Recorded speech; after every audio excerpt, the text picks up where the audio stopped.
Alright, I think we is alive. I believe, I hope, and I pray. There we are. Now we can start my ad, 3-min ad. Lovely. Pre-rolls are disabled. We've got a 3-min ad going, straight from the get-go.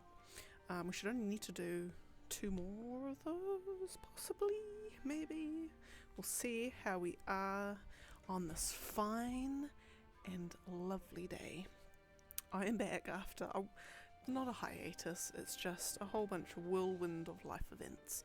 Not anything dramatic, of course, thankfully, but just enough to keep me from streaming, really. And I've just realised I'm also sitting super, like, low down. Bull, welcome in. Welcome in. It has been a while. How are you? I have been, yeah, whirlwind of life events, nothing dramatic, nothing tragic, thankfully, but today is probably the first time in a good long week and a bit that I have not worked a very late and exhausting day at work. I was actually able to leave on time. And I didn't have any drastic emails awaiting me when I get home. So, oh joy today. Exhausted. Walked 15k steps, my good golly Jesus. Bloody hell. You must honestly be the fittest person in the world at this point. That's mental. I walked maybe probably maybe 500? 1,000. I'll say 1,000. 1,000 max is probably me. Not even that. 1,000's even, just being generous. And there's actually 1,000 is just me walking around the house and stomping my way around the house while I'm just venting, or not venting, raving to the boy about the Final Fantasy 16 demo, which I haven't played, won't be playing, but have seen clips of. But anyway, that's a topic for later.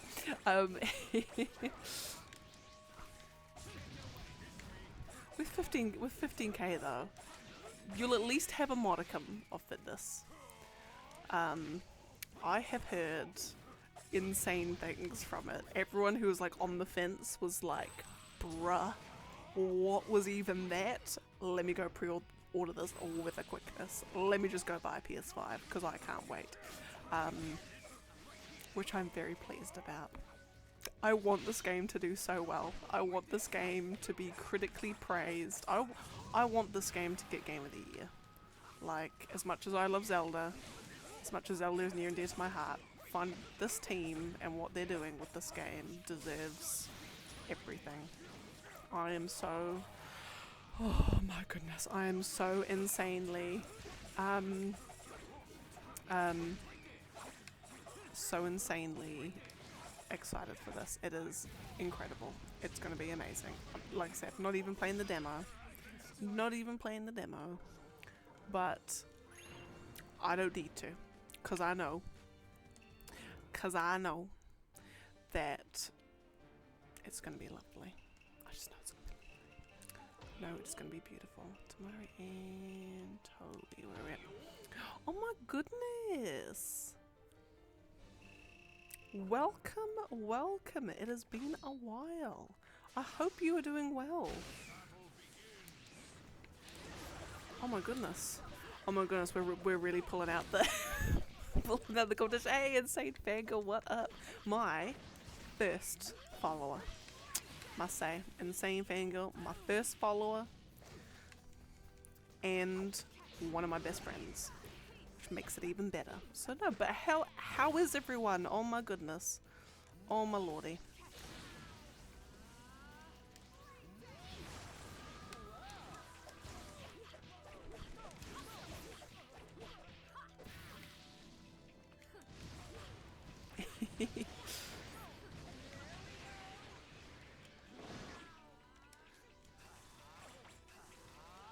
You're in chapter 18 of Remit. Oh. How are you finding it? How are you loving it? Isn't it amazing? Oh my god, that's right as well. Because it's a beautiful day, it's a beautiful week to watch, or to be a fan of Final Fantasy. Because not only do we get Final Fantasy 16 amazing trailers and a fantastic demo, we're getting the FF7 Rebirth trailer? Like, what? What? Just everything. Just everything. It's just amazing. What a time to be alive. To be a Final Fantasy fan. Well, we're going, do I watch One Piece?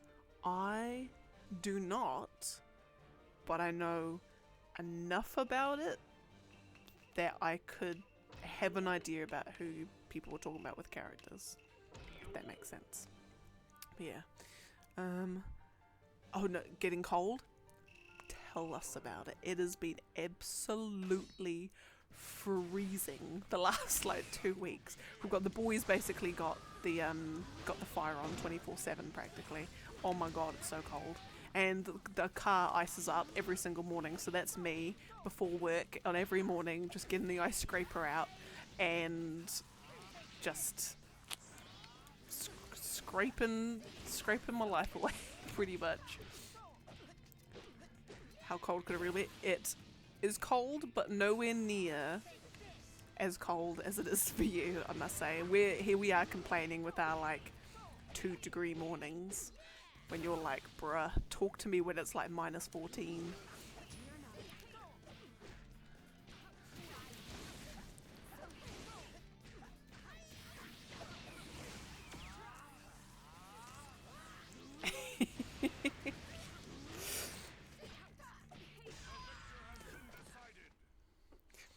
And what animes?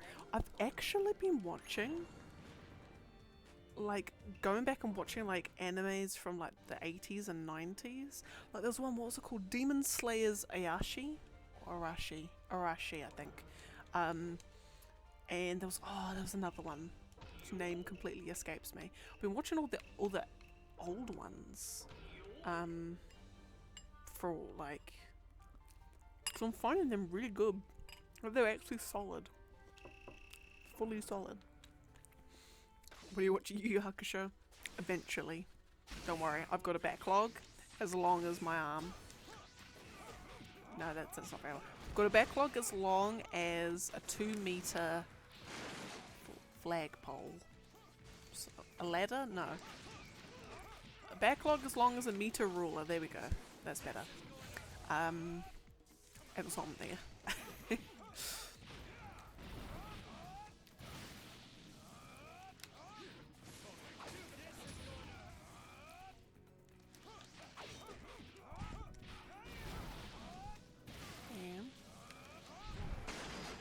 Lovely. Oh, that's right.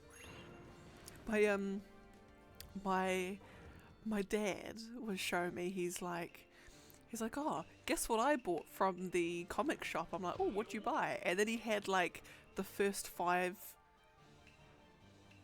chapters of Attack on Titan, and I'm like, not like, why did you buy Attack on Titan stuff? Like, ew, but like, my dad has never ever been a fan of anime. In fact, you know, being on brand with Naruto, I remember I was watching an episode of Naruto on the TV. It was like when the sand and the sound invade the Leaf Village, and because there's the character Ibiki, and as soon as Dad heard someone say Ibiki, from then on, anime became the Ikibiki shows, and that's what he called it. And ever since, that's what he called it. But suddenly now, he's buying manga, and he's like buying like Attack on Titan, and I think he said, oh, is there one called like Demon Slayer or something? I'm like, yes, Kimetsu no Yaiba, yes. So I think he's going to be eventually buying that, and I'm like, Dad, what's happened? Goodness. I've heard, that's right, Demon Slayer I think is the next one, because I remember I was watching a clip of it and I'm like, ooh, this art style is good. I'm digging it. And because they've got like the game out as well, and I'm like, I feel like I need to go in knowing enough about it to properly enjoy the game, because it'll let the game look cool. I'm like, "Ugh. Oh my god, I dropped my spoon. Oh no. Oh, I've got ice cream on the floor.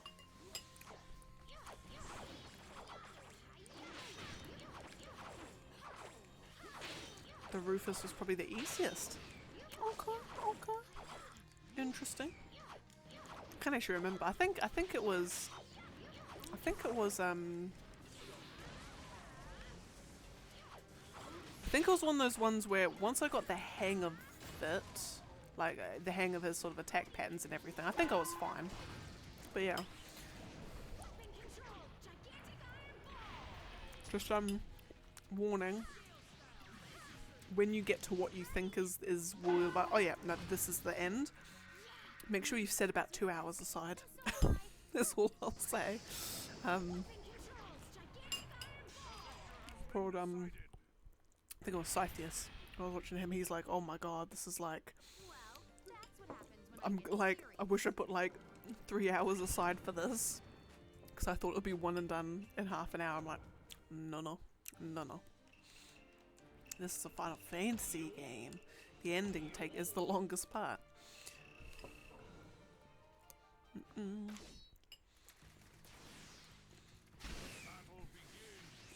I think that might have been it, because I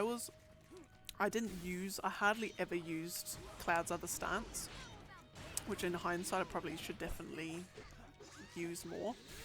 And that's probably why I play very aggressively.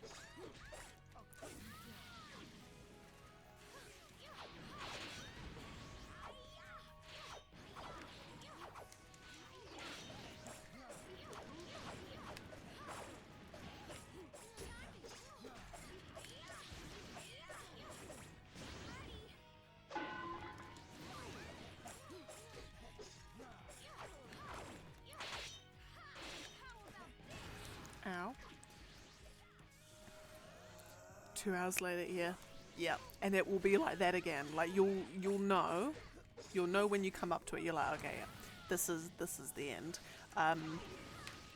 Still put aside 2 hours. Yeah, that's all I'll say.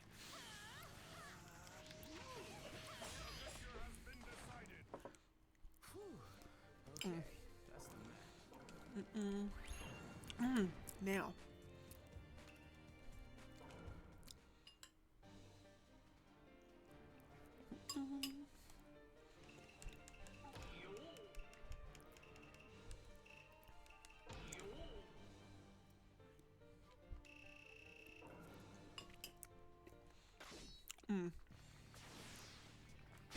Yeah, because I'm guessing you'll have done the other boss fights with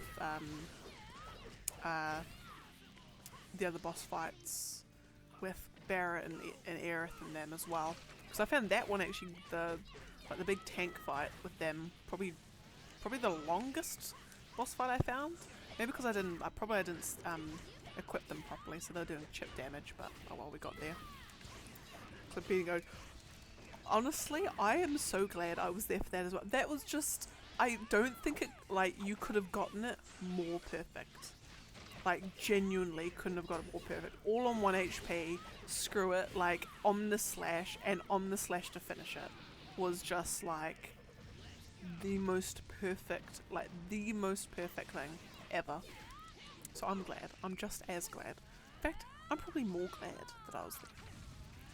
Yeah.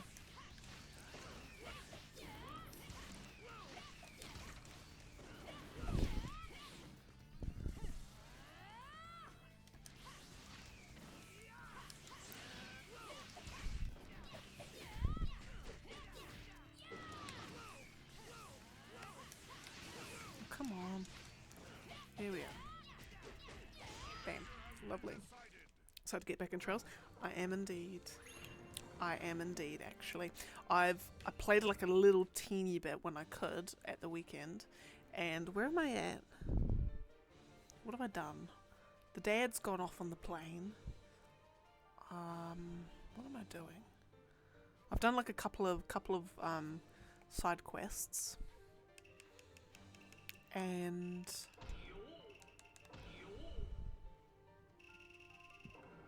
to? Mayor Klaus, whatever's he's asked you to do. His request. What's his request? Somewhere.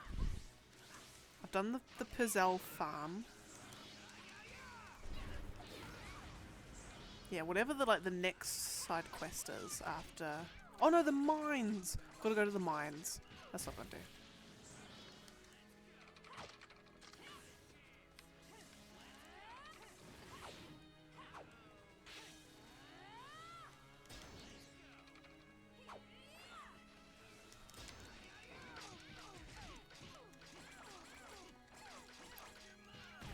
Yeah. Oh, and another game that I was playing, I'm like, what? I was so proud of myself. Oh, I was so proud of myself. So I was, because I've been watching, there's a guy on YouTube that does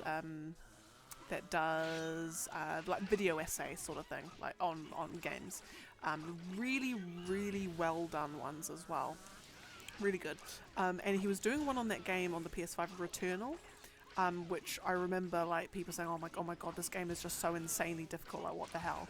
And I was like, oh, okay, you know, and it was watching, it was doing something. And then I remember watching it and sort of as he was like started off, and I'm like, oh, it's a game that's got like a little bit going on more behind the eyes than you'd think. It's not just like a, you know, a sort of stock standard sci-fi shooter. It's like, oh, this is actually like, you know, subtext and meaning, I guess. And I'm like, and so I stopped watching the thing, because I'm like, this is actually the sort of like, it's got the kind of subtext and psychologicalness and like wibbly wobbly, because it's all like a time loop sort of thing as well. I'm like, I'm digging this. I'm gonna stop watching this video and go play it. So I played it.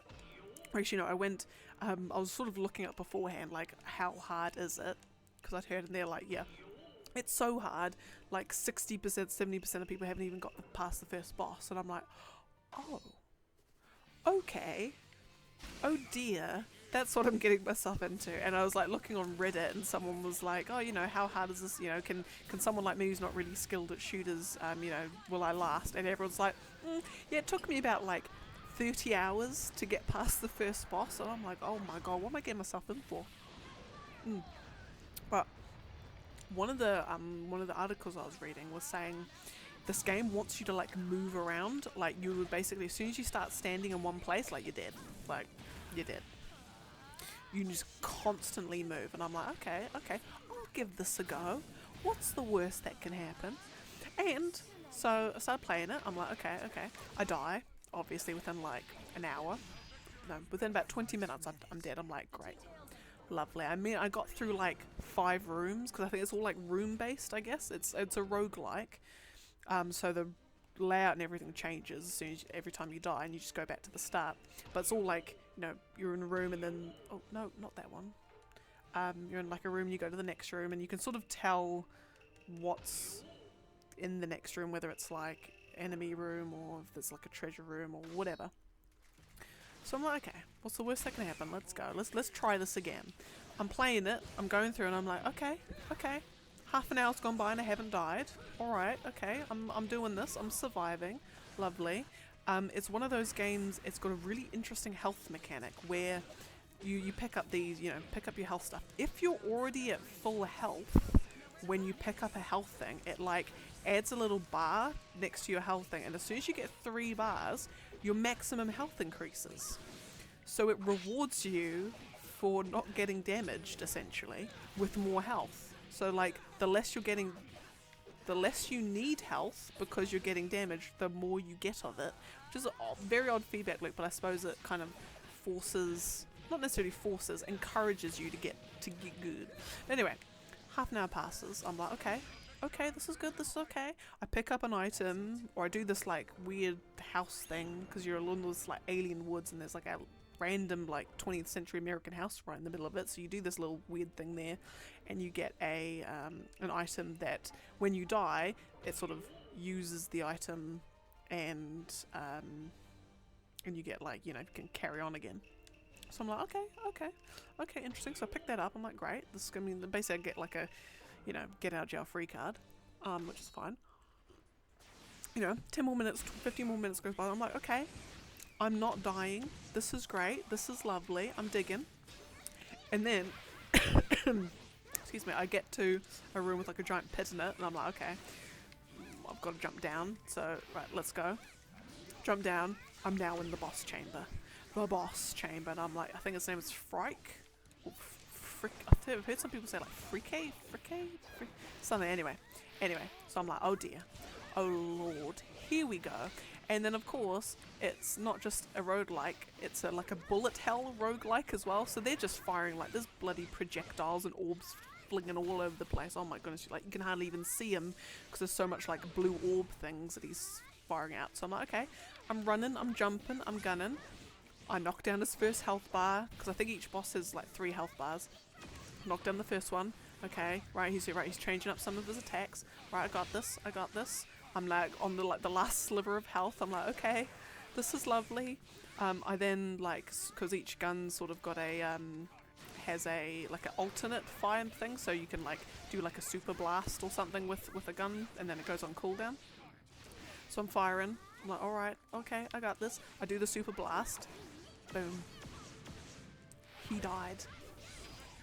I managed to beat the first boss of Returnal on my second run, and I was like so ecstatic. Like from everything that I'd heard of this game, I managed to beat the first boss with only dying once, and I'm like, if I can do it, anyone can do it. Like, oh my goodness. So I'm like, right, let's go, let's keep going. So once you do that, you get to like, you go through a portal and you go to the next biome, so it's like a desert or something. I'm going through, I'm like, okay, I've got this, I'm not dying. Okay, this is great. You know, there's a couple of you know, hairy spots a couple of times, but overall I'm doing pretty good. Okay. I come across this like little machine thing which I had managed to have enough consumables for to do something. They had no idea what it did, so I'm like, well, this is great. I hope it's, you know, suits me well. And then so I get to the boss of the second biome, and I'm like, ooh, and it's like this little like bird thing. I end up dying to that one though. On the third health bar as well, I died. I'm like, lovely. But then, because I had activated this machine before, it sort of, I basically, rather than going all the way back, I spawn at this thing. But I think it only works once, I think.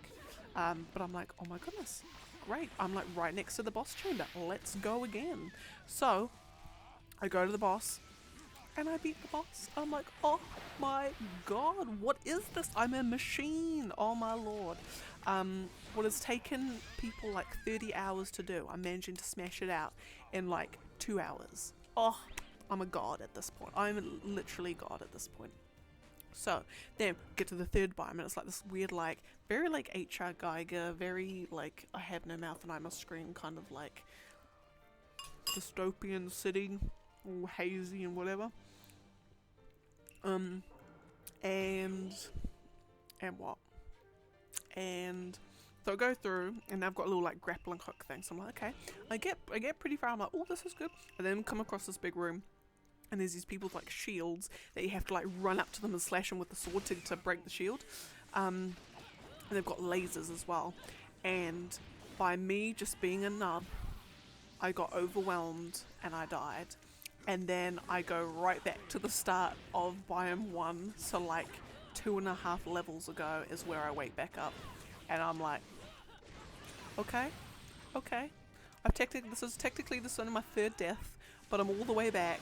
And because it's a roguelike, I've lost, I think there's some permanent upgrades. So like the grappling hook and stuff I've still got. But all of my guns, all of my gun upgrades, all of my like stat increases, everything is gone, like completely reset. Which, you know, is part of the game and that's fine. So I'm like, lovely. But then there's like portals to take you straight to the next biome. So you can just jump straight to like the desert, like straight away. But I'm like, no. Because the problem that you're going to have is you'll be like, oh, screw it. I'm just going to like, you know, just blitz back to where I was. But because you didn't go through all the steps to get there naturally, you're going to go into like a harder area without having leveled yourself up pretty much. and like not getting all the like good weapons and things. So you're going to completely nerf yourself by jumping ahead. So I'm like, so you probably want to just like go through a few rooms and level yourself up a bit. But then because you're doing that, you're increasing the odds or increasing the likelihood of you dying while you're doing that and then starting again all from zero. But I'm like, this game is so compelling. It's so amazing. I'm so intrigued by what the hell's going on that I'm like, this is... I dig. I dig. So, tomorrow's stream is going to be that. Tuesday. So tomorrow's stream I'm going to do that. And then Thursday will be another Naruto. Then Friday, possibly even Saturday, Betrayals. But yeah, but it was fabulous. I was on cloud 9. I'm like, I went to the boy, I'm like, you woke up this morning in the company of mediocrity.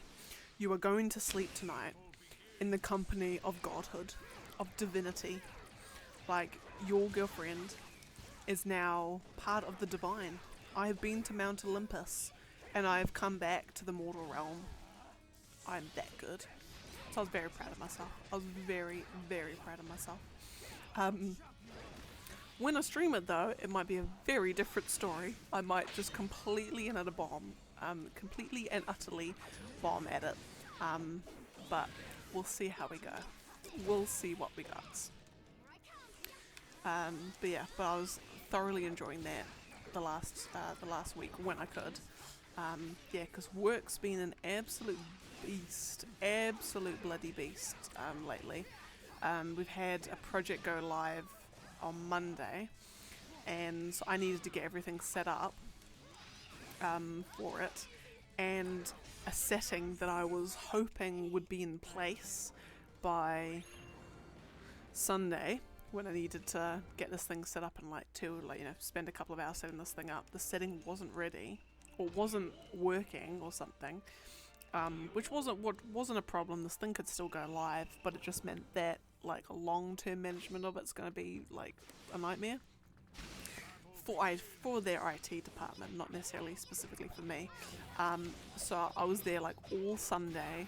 I'm like, okay, well, I've got the whole day to get this thing all sorted. All I need to do is like edit a couple of web pages to this new look that we had designed, and then get some like company people added to these like community groups that we'd set up. It was all on Microsoft products, and for whole of Sunday I just felt ill. Like I didn't want to eat anything, I didn't want to drink anything. I'm like, I feel so sick right now, like sick with worry that tomorrow will come and the launch goes and it just bombs, and then their comms team is like, oh my god, like you ruined everything, you told us you could get it set up, it's not even set up properly. I was just worried, so sick about it. But so we launched yesterday. I think it went okay. I think there's no major dramas ish. There's little small things here and there that are cropping up, and they're not quick fixes and they're not easy fixes either. So I'm like, oh, the nightmare does not end. And if I can get to the end of Friday without a big major show-stopping drama, then I think I can rest easy. I think I can go to sleep on Friday night. I think I can enjoy my weekend, maybe. So it was just, and then, so basically the whole last week, even, last week I was doing 11-hour days. Because on top of getting this project ready, everything else that's coming in, it was just an absolute nightmare. But I survived. I made it. Had the company of good video games to relax to. Yeah.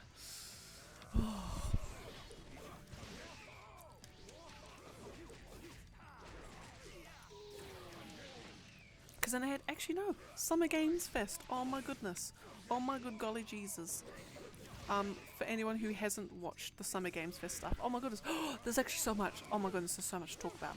So, Summer Games Fest, the opening, little Jeff Keighley, the sly little devil, you know.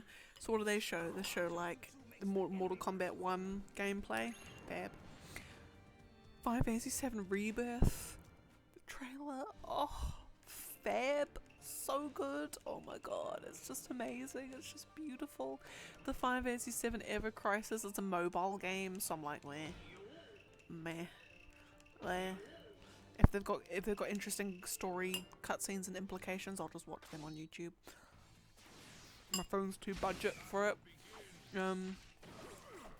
What else? A whole bunch of other stuff too. And then, because then the party didn't stop there. Party did not stop there, and then we've got the didn't want to really watch the Devolver Digital or the indie ones, but then we had the Bethesda, oh no, not even Bethesda, Xbox Direct. So we had all the the Xbox game. We had the Fable teaser, which was alright, I guess. I would have liked some gameplay, but that's okay, I guess. We had the Starfield Direct, which was insane. And I am so ready for that game. Like, so insanely ready for Starfield. Like, my god, it was everything. Even if it's half as good as what they showed, I will still love it. And then what else have we got? Okay, so I feel like there's more in the Xbox one. Oh, Avowed gameplay, which is basically Skyrim-ish, but like a mini Skyrim, but it's all based around the Pillars of Eternity universe as well, so that's even better.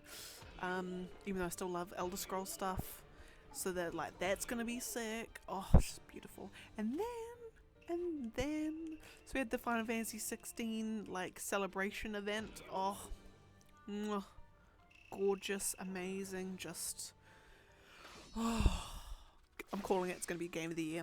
Calling it. But anyway. And then they had the Capcom one. The Capcom one had apparently Dragon's Dogma 2 is the map's going to be 4 times as big as Dragon's Dogma 1, which is already huge. My god. Oh my lordy, this game's going to be amazing. And then, also because Ace Attorney is very near and dear to my heart, they're releasing, because they released the Ace Attorney trilogy on PlayStation a few years ago, the first 3 games in the series, and now they're releasing the games that came out on the DS, the Apollo Justice and the Spirit of Justice and the, oh god, what was the other one? The middle one. Dual Destinies. I think that's what it was. They're releasing those, and even though I've already played them, I'm going to be playing them again because those games are just absolutely beautiful and amazing, and I love them. And just what a time! What a time to be alive for video games. What a time to be alive. My god. I weep. I openly weep for those on this planet that they don't realize that all this is going on, that the majesty and beauty of video games in current era is there. They're what the hell's Final Fantasy 16? What's Starfield? What even is all this? And I'm only the biggest things that you're missing out on, obviously. My god. Oh my goodness. Oh, Micro Rich, welcome in. Welcome in. It's good to have you. How are things? And, ooh, what's being added to your list? Ooh. Okay, so, in terms of what's on my list currently, is we've got FF16 and Starfield. We've got Fable. We've got Dragon's Dogma 2. The Ace Attorney trilogy again, or the games 4, 5, and 6. That's being added. There was another game which I'm ooh, oh, what was it called? Not The Witcher, it's the, oh god, it was one where there's spirits or something, there's a dude and he's his wife's his spirit or something, and you can do something. Oh god, what is it called? It's not Witches, it's not The Witness, it's the, with something. It's it's basically The Witcher but with ghosts. Is what I could gather.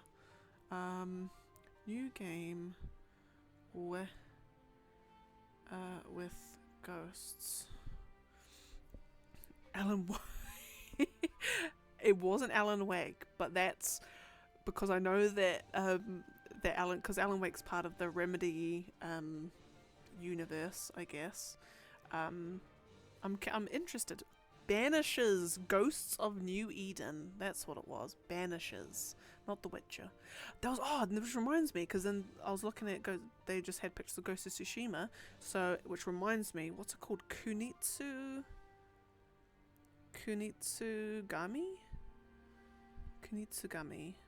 It was like a warframe, but with like samurai.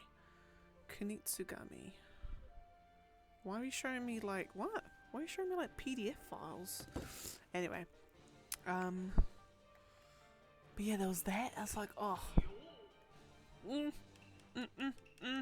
beautiful, just gorgeous, just amazing. Still have to play Alan Wake.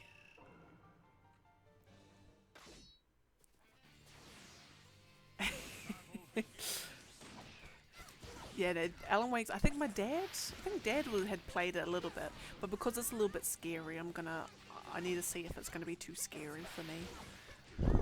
Like, I had to like. There was a couple of times I had to like take a break in Control, even though it's not meant to be scary. There was some like moments in that for me. Finishing backlog. I tribal. I think like the problem with my backlog is like I finish a game and I add like 2 more. It's like I'm just taking one step forward, 2 steps back with my backlog. But I've got a lot of games that I'm kind of like halfway through. So like there's a whole bunch of games that I can like, if I just smash them out, I can smash out like 5 in one go. Yeah. I've got a problem. Guys, I've got a problem.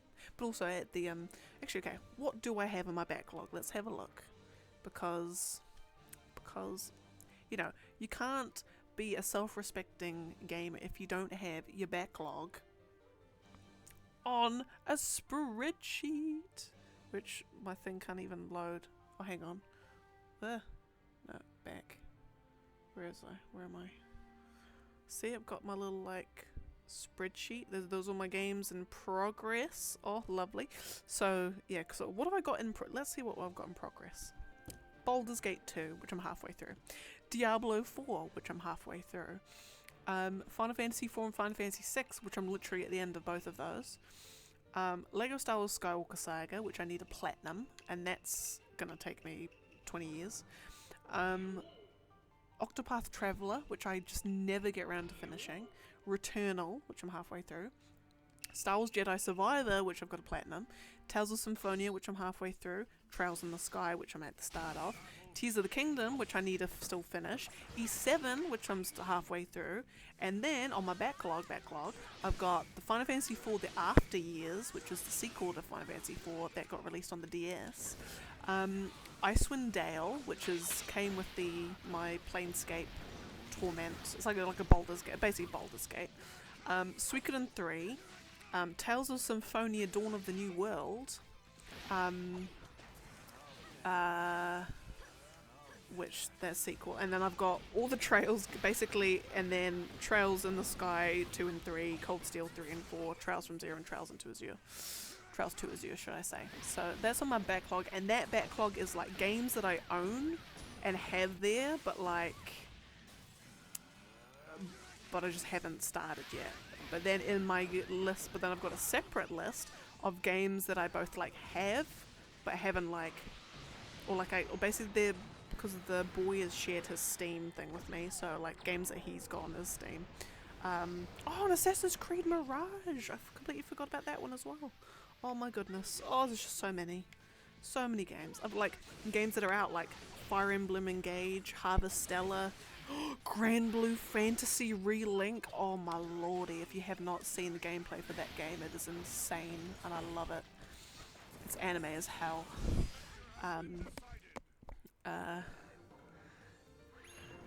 5 of those I don't even think you finished.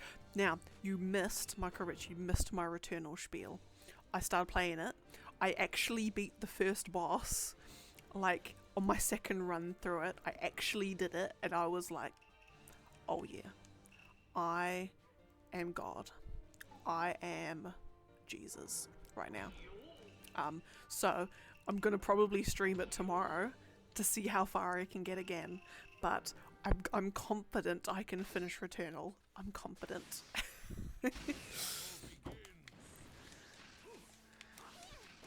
Oh my goodness, Immortals of Avium? Oh my lordy, that's the other game?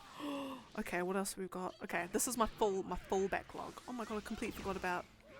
So, sorry, my wish list side my backlog. So I've got Assassin's Creed Mirage, Asterigos, Curse of the Stars, which is actually out, Atlas Fallen, Avowed, Crimson Desert, which we've still heard absolutely nothing about, Devil May Cry 6, Dragon Age Dreadwolf, Dragon Quest 12, Dragon's Dogma 2, Elder Scrolls 6, because I'm putting it on there because it's like, it's a thing. It's a thing. I might, like, it's coming out. I'm going to put it on. What else have I got? Final Fantasy VII Rebirth, Final Fantasy 16, which is only next week. Oh my lordy.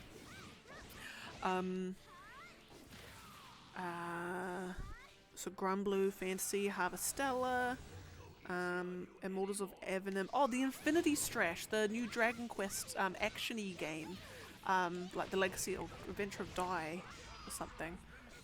Kingdom Hearts 4, Lost Soul Aside, Marvel Spider-Man 2, Master Detective Archives Rain Code, which is like the new, like, basically the new Danganronpa from Spectrum Soft.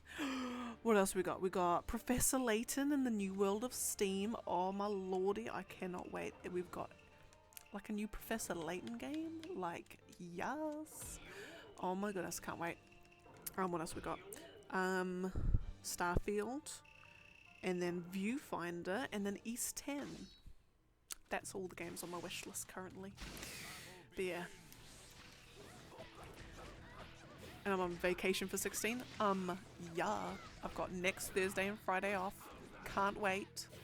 I've also got my therapy session on, or one of my therapy sessions on the Thursday. So I've told her, I'm like, I'm going to be very happy coming in. I've got nothing to complain about when I come in because a new game will have just come out. She's like, okay, that's cool. I'm like, yeah, I won't have anything that's going wrong in my life because Final Fantasy 16 will have come out. So we're good to go. It's just fabulous. It's just... Just what a time. Just what a time to be alive. I'm sorry, I'm gonna say that all the time. I'm just so happy. Just so happy that video games are coming out. You got the week of Reverie off. I wish I'd taken a week. So the problem I've got is that the longer I take away from work, the more anxious I become of what fire and catastrophe is going on while I'm away, that I'll then walk back into when I come back and ruin my day. And just the more that anxiety builds up, the less of a good time I have.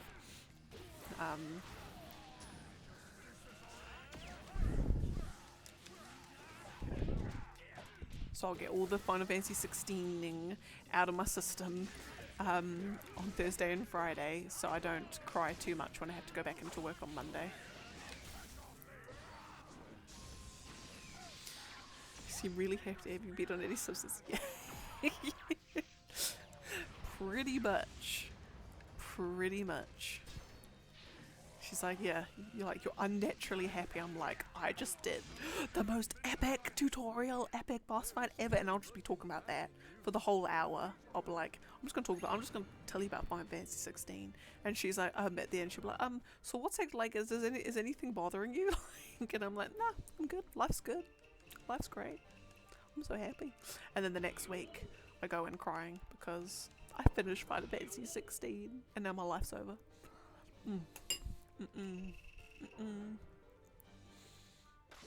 Oh, that's right, yeah. You've got your July the 4th holidays. Oh, that's nice.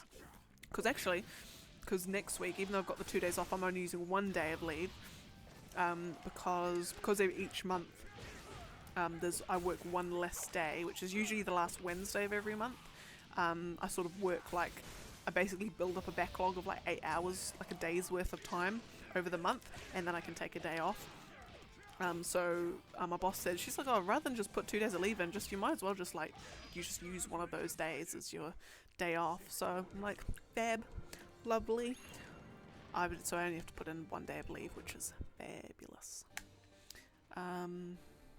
Now I did the third Raikage, didn't I? Or did I? It's the problem when you've got so much hype that you completely like forget who you've been playing as.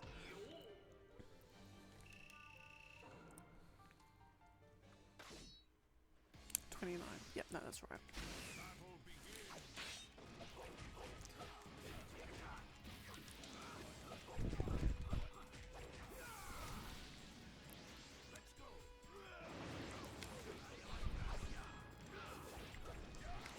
Oh, and that's right, because me and the boy were playing Diablo 4 at the moment, and I found out that there's a local co-op. So I'm like, oh my goodness, oh my lordy. But we've only got one Xbox controller, so I brought, because I had the boy's birthday present planned, which was going to be a custom Xbox controller, because they've got like a design lab thing where you can just go online, you can like design, basically just put fancy colours and stuff on an Xbox controller, as well as a little engraving. So I'm like, screw it. I'm getting your birthday present like 6 months early. I'm getting you your custom Xbox controller, so we can do co-op on so we can put co-op on Diablo 4, so we can get to level 100 together. Yeah. Did I just put boy? No, I put. Okay, so this is gonna be really cheesy. And it's gonna be really cringe. He's gonna hate that I'm telling you this as well. So my pet name for him is Bunny. So it all comes from, so the cliche like pet names for your thing, like Sugar and Darling and Honey Bunny. So he's my Honey Bunny, but I shorten it to Bunny. So anyway, so I'll call him Bunny or Bun or whatever, all those sorts of things. So I just put like, and then because we're also really cringe, like, like rather than saying hello, you go like hello with like a W. So, and that's how like when I message him on Facebook and stuff, I'm like, hello Bunny, that sort of thing. So I just put that. So every time he looks down at his controller, it's a message from me saying hello to him. And he's like, oh my god, are you seriously going to be doing that? And I'm like, oh, you sure hell I am. I'm going to be cringe, and I think the phrase is saccharine. I'm going to be cringe as all hell. Like, that's me. So yes, you're going to get a hello Bunny every time you look down at your controller. So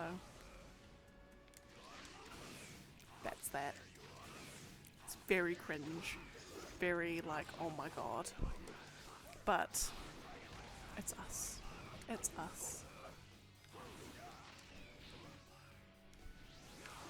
So then, because we've got because orange and purple are our favorite colors.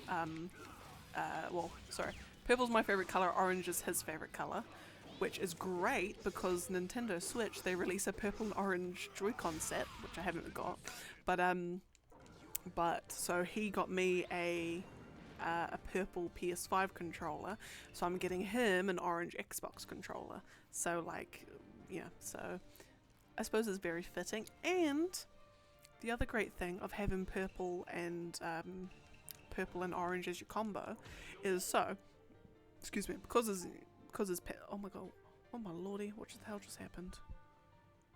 Oh my god, it's done again. Okay, 1 second. Hopefully this doesn't kill the stream. Very sorry for it. I'm just gonna lock my screen. And okay. Hopefully that's, no, it's totally killed. It's totally killed my thing. Sorry. Sometimes when the controller like does its little like thing, oh my lordy. it like completely like screws with my whole screen, and like just randomly like freezes my whole like screen on this side.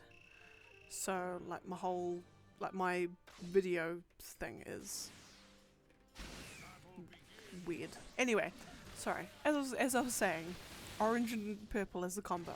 Oh yeah, so so my nickname's from Bunny. So for Easter a few years ago, we were at the warehouse, which is like Walmart in New Zealand, and he found a cup. Like, you know, you can get those little like eggs, like Easter eggs, but they come with like other things. He found one that was had little like a giant one of those big like giant soup. Oh no, it's this one right here. It's, I don't know if you can see it. It's got like little text on it. Hello, I'm good. How are you? Just grabbing your bag. Okie doke. Anyway, on the cup, it said it was like had orange text, and it was some bunny loves me, and I'm like, oh my god, he saw it and he's like, that is the most perfect thing ever. So that was his Easter egg present to me, was this cup with some bunny loves me. And then we were, I think the next year, we were at the warehouse again around Easter time, and I saw the same cup but in purple writing. So we have it, so I'm like, isn't this just absolutely perfect? The same cup, but one's in orange writing and one's in purple writing. I'm gonna go buy it. So now we have the same cup, but in our favorite colors. And it's just like, the universe is aligned. It is aligned on this. It's amazing. Oh my god. I feel like you need pet names that you can you need pet names that are, I want to say, child friendly.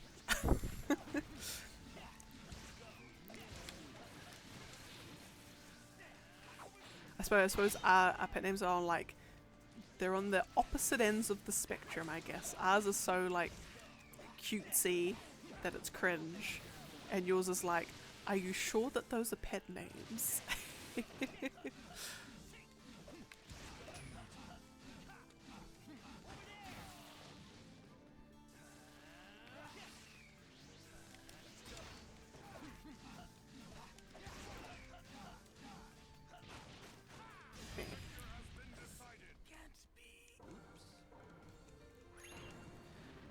Alright, and then we got Choji and Hiruzen.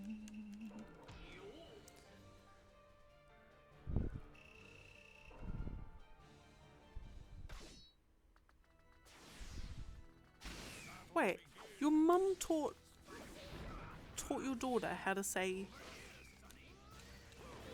asshole? Oh my goodness. That child is going to grow up with some very colourful vocabulary at school.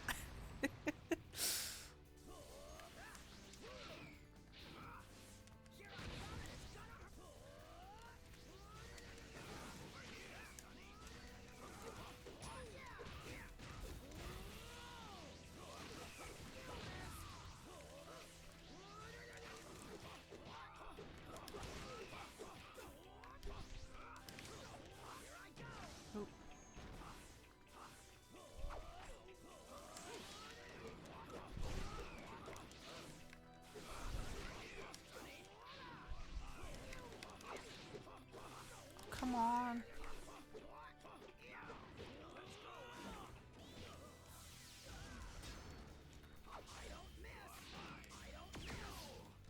There. Gorgeous.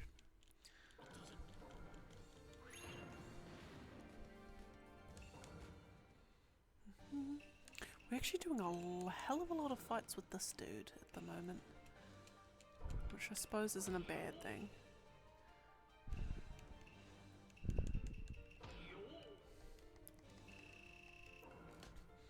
Living a Disney movie relationship.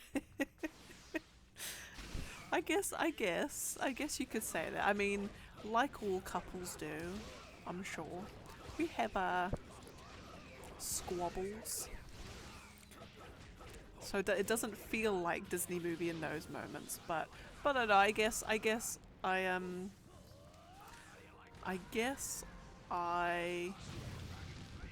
think about it sometimes and I'm like, you know, we are very different, I guess. Very different in how we were raised. Very different in. We have some similarities, obviously. You know, we both have a vast and enormous love for food, and we both like video games, albeit some crossover in the video games we like. But he's more like survival horrors, and I'm more Final Fantasies. But no, I can't complain. And even though he's a big macho man, the fact that he actually gets like upset, not like upset, but like he's, you know, if I don't call him Bunny, he's like, why aren't you calling me Bunny?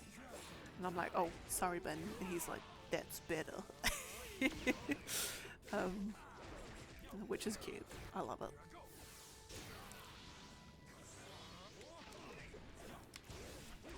And you also know, that that you're down bad when you've got like your own little, like, you've got words for everything, which for me and the boy it's very much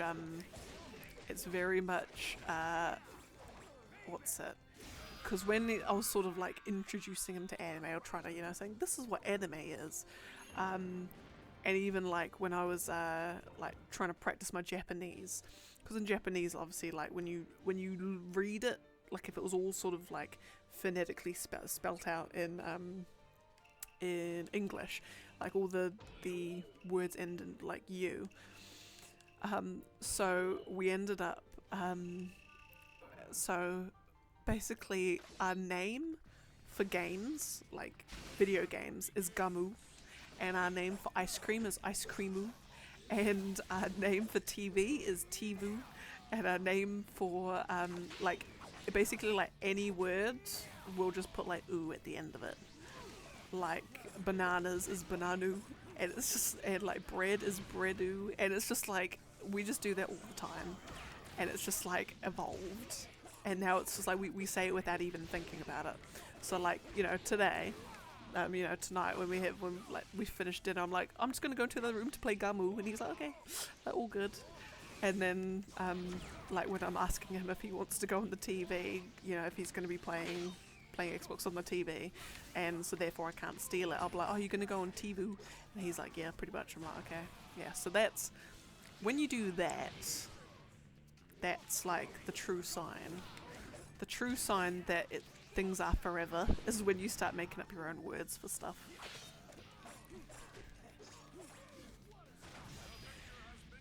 Which probably must confuse the absolute hell out of our families if we accidentally say it in front of them. They'll be like, the what? Like, what are you guys even on about? So it's our little thing. Yeah. So, oh, I will say hi to him for you, do not worry. Say hi to your man and the little one for me as well.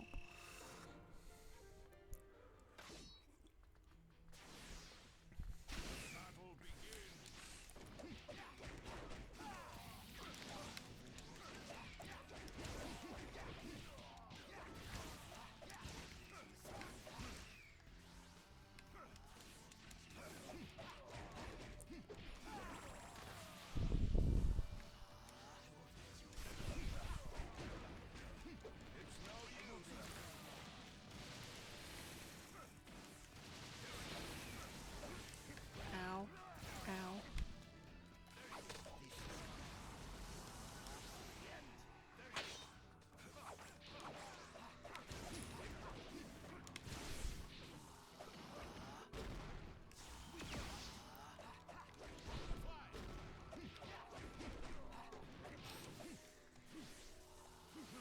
Come on.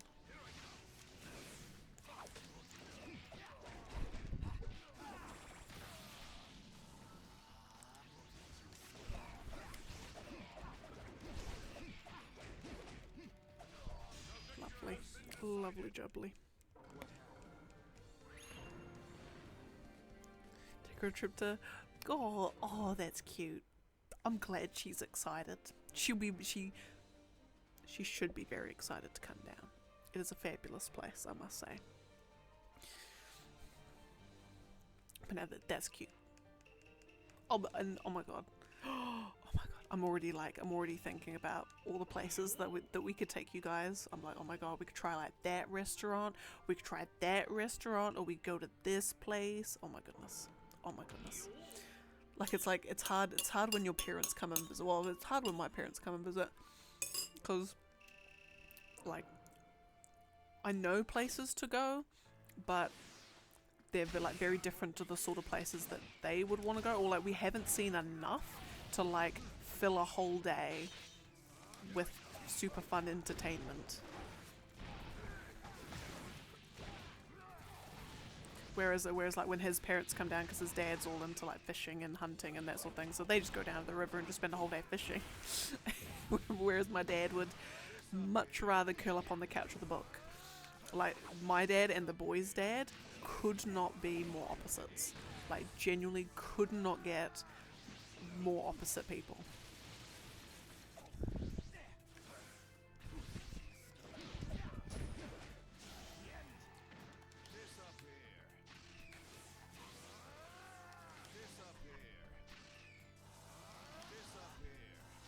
Lovely, there we go.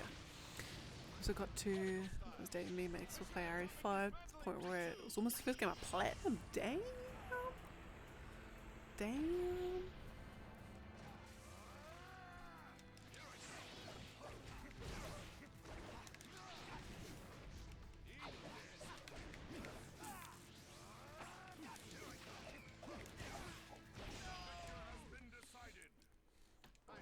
Because would you admit, what's it?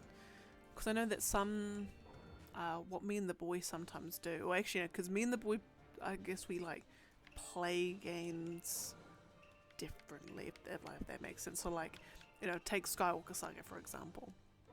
We played that co-op, but once we sort of like finished all this like the main story bits and doing all the missions, then like that's him done.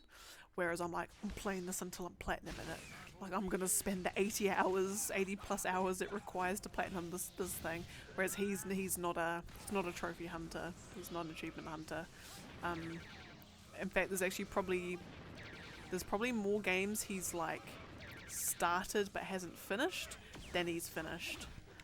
Like he'll start a whole bunch of games but never quite finish them.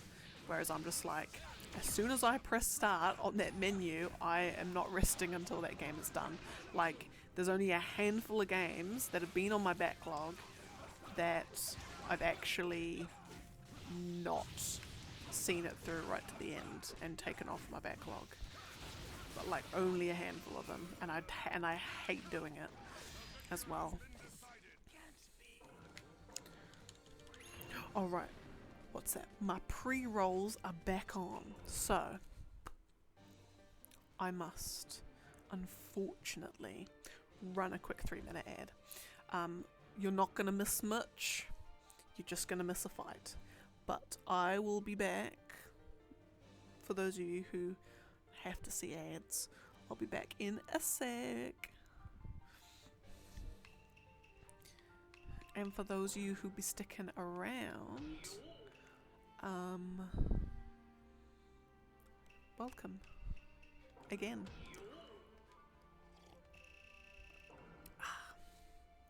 Goodness.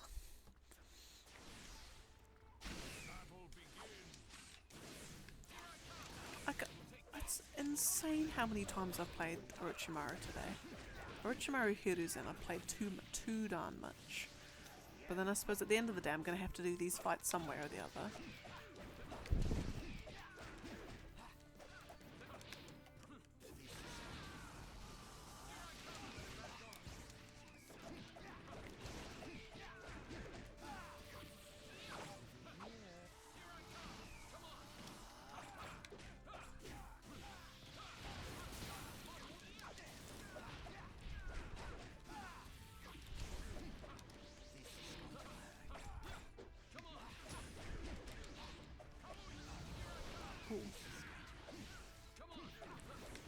god, this guy's just being really aggressive all of a sudden.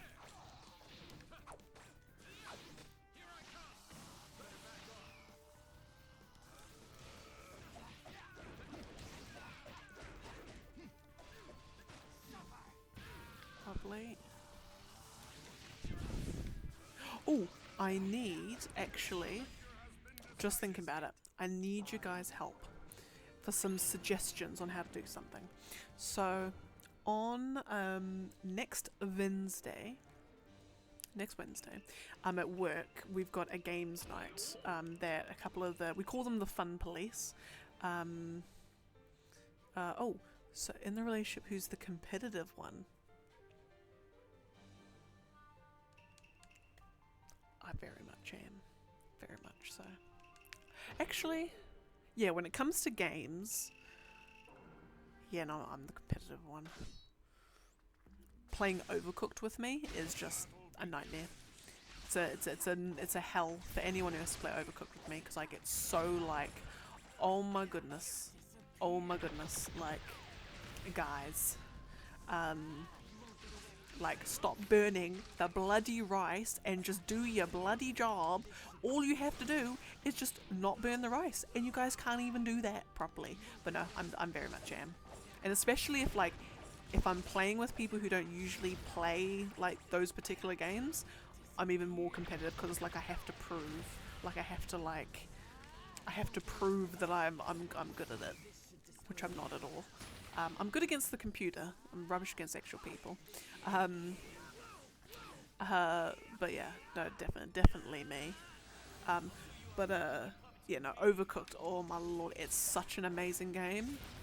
It's so good as a party game, but yeah, don't play with me. It's just, I mean, if you do your job and you cook the rice and you wash the dishes and you do everything I tell you to do, because I am the head chef, if you do everything I tell you to do, then it's a great time. It's fabulous. But you don't. And the boy, like,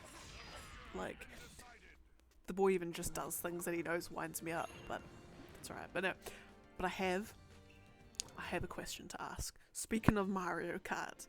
So yeah, so next week, we've got a games night.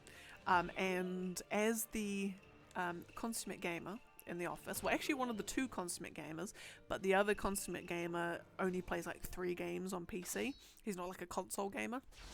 Anyway, so I've been delegated as the one to like set everything up and like make sure everything's running, essentially, basically to MC the whole event, pretty much. Now, one of the things that we're wanting to do is, so I'm gonna bring my Switch and we're gonna have like a Mario Kart tournament. Now the problem is in terms of like people that are going to be there, we might have like at a minimum 6, at the absolute most like 10 at this point. And I was thinking, well, because the problem with Mario Kart is, so you can do a number of ways, is because you can have the 4 people racing at the same time, or you can have 2, or you can have 3. So I need to like get confirmation of numbers, because if it's 9 people, then great, we can do like races with 3 of them, like I can do the multiples sort of thing. But then the problem is how am I going to do scoring? If there's only so many people, it's very hard to do like do I just do the one-on-ones? Do I literally just do the one-on-ones and get it all, the whole like, you know, the things going all the way up to the top? Or do I get 4 people playing and then it's all like you just tally up all the points, and away you go? But I'm just like, I'm trying to figure out how to do a Mario Kart tournament when you're probably only looking at about like 8 people that are going to be playing it. And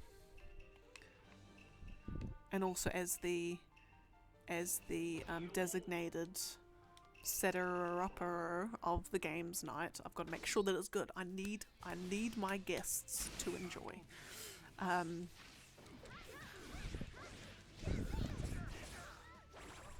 Sad. A friend invited me to play Monopoly. You've never played Monopoly before then? Oh my lord. Anyway, ends up with the friend being silent and then closing the lobby, leaving the party chat. Just didn't like how you never played, but still. Monopoly is one of those games where you don't actually need to have played it to have any modicum of skill. I mean, it's like, it's one of those games that, like, in terms of skill, most people don't actually have a strategy going into it. Basically, my strategy is just buy whatever you land on, and like that's if you just buy whatever you land on, you're pretty much guaranteed to get something. Sure, Monopoly causes 81% of marital conflicts. Jesus Christ!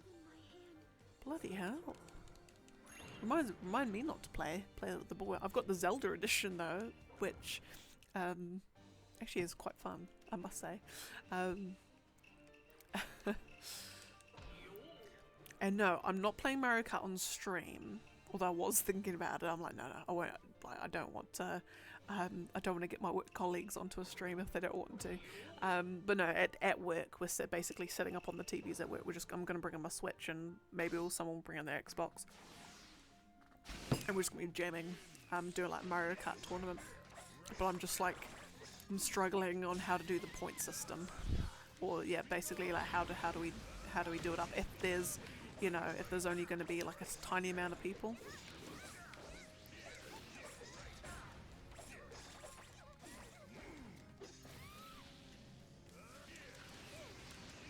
Oh, you could do around.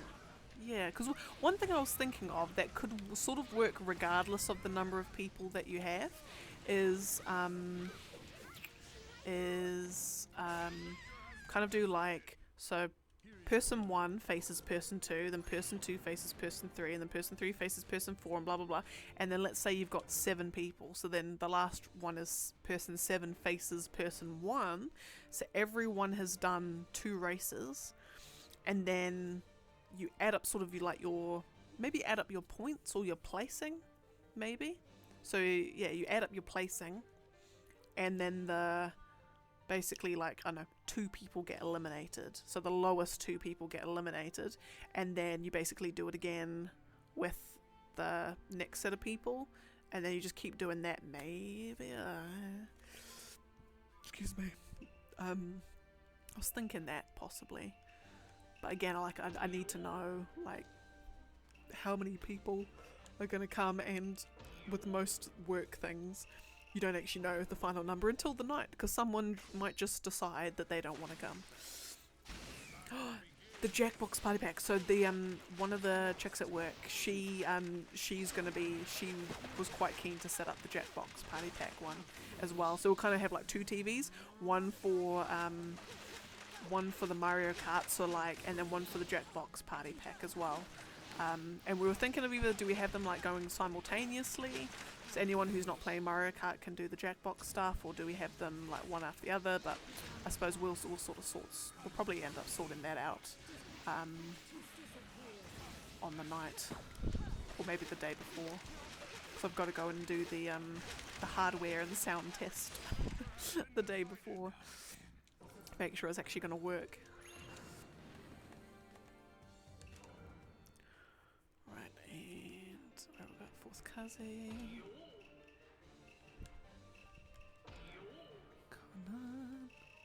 Draw numbers and do a few rounds of Swiss. Swiss? And cut to the knockout rounds. What's Swiss?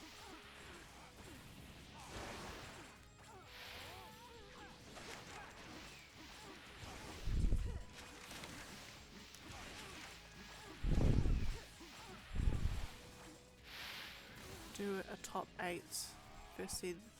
Oh, yeah. Yeah, actually. Yeah, because the thing is too, I think at this point, I mean, I want it to be full on tournament, and this is where like my competitiveness is going to come out as well. Is that I want this to be amazing for them. The other thing too that I'm also cognizant of, and it's a little bit less so with Mario Kart-ish, is because there'll be some people there that will have never played Mario Kart, will have never even touched a Switch before. So I'm kind of like wanting to do, I'm kind of almost wanting to do like a right, for those who haven't played it before, have a couple of races just to like get yourself familiar, because otherwise if you've got someone who's never touched it and me who's like 100%ed it, they're going to be like, well, that's not fair, sort of thing.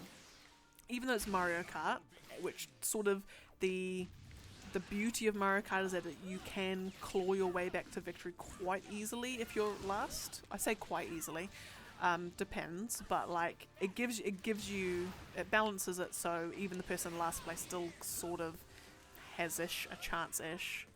But yeah.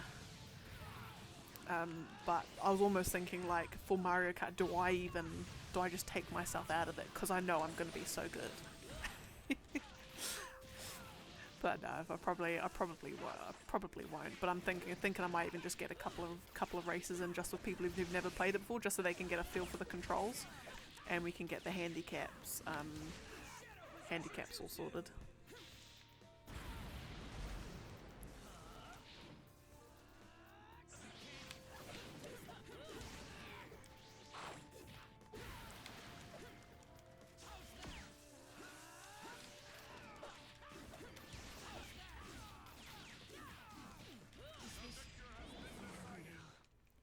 Lovely. Oh, and I've just realised I've not updated the list in like forever. So I will do that after this fight. So we're down to 4,235 after this fight.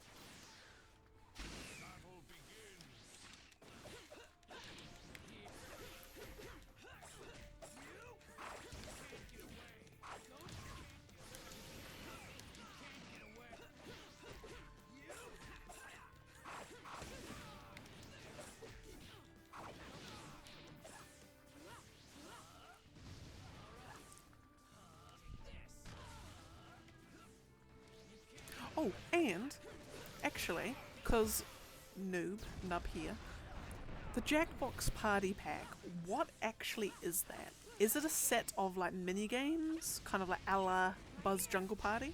Or is it like a quiz thing? Or is it just like what sort of style of game is it? Because I probably should have looked it up. Yeah.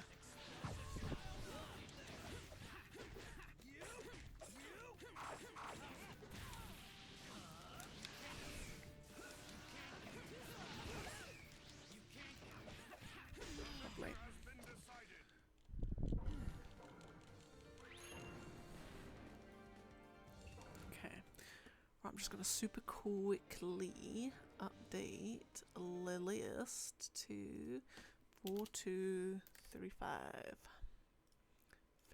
Fab. Right, now Sasuke, Eternal Mangekyo, Sharingan, and Karin. Actually, I should probably Google it actually.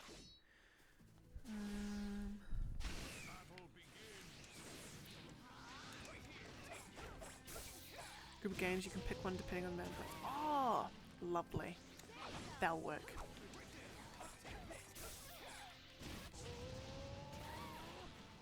Yeah, because I think...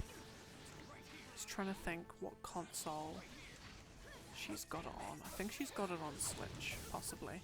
But with our both of our sets of Joy-Cons, we'll basically have a maximum of 4 people playing at any one time.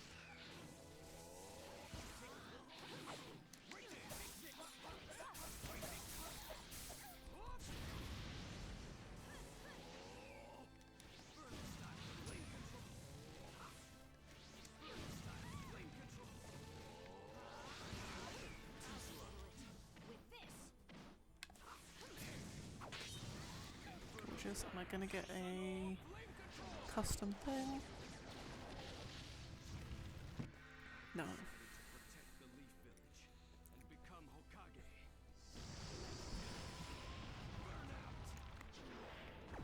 Damn.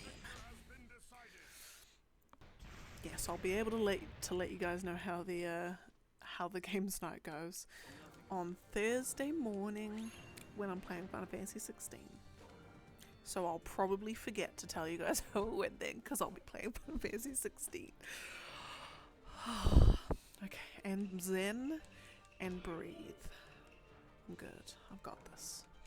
It's like I have this thing where at the moment it's with 5/16, but when I'm getting like really, really excited about something, I get this weird like tight feeling in my chest, like in my like upper chest, sort of like near my heart, and I've got a funny feeling. It's like that's not good.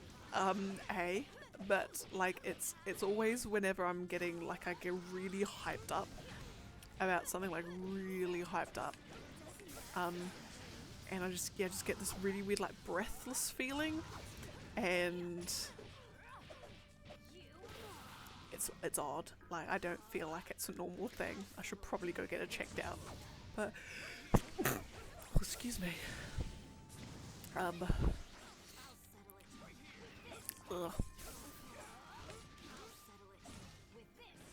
Oh, come on.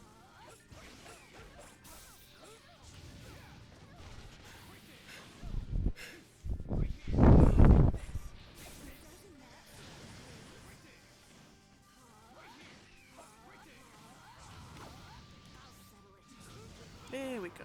Goodness.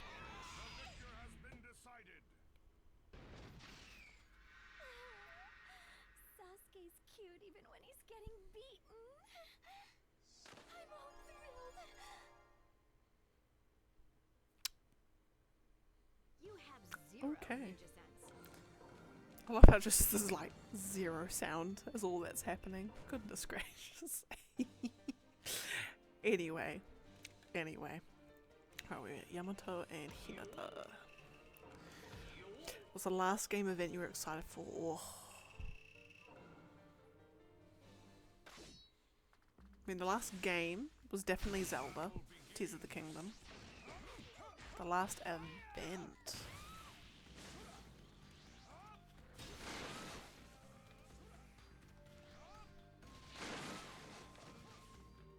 Oh, good question.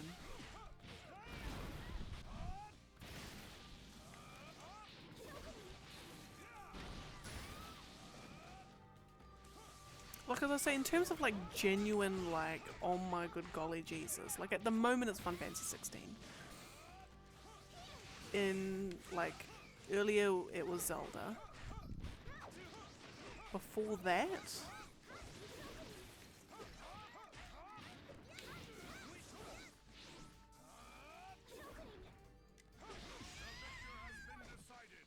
what have been before that?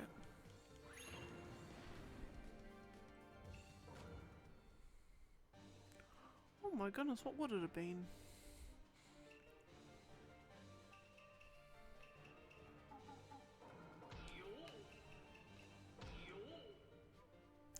I can't even think. I don't know if that's I mean, it's probably why I'm going to therapy because I'm not very excited about much.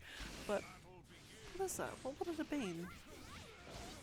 Because I mean, like there's like, oh no, I'm excited for that, and then there's like, I'm so excited, like I literally can't even contain how excited I am. Like I'm like, it's physically hurts to not hype it. Like I'm so excited, like it hurts me physically. You know, I get like aches in my chest because I don't have this game in front of me, sort of thing. There's those sorts of different levels. I'm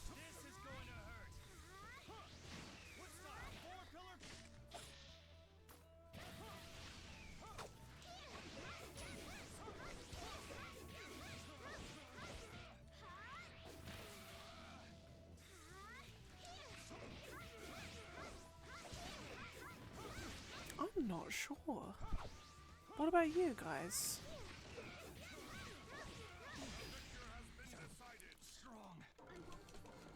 Because I know definitely for Bull the Trails of Reverie will be probably top of that list, possibly one of the tops.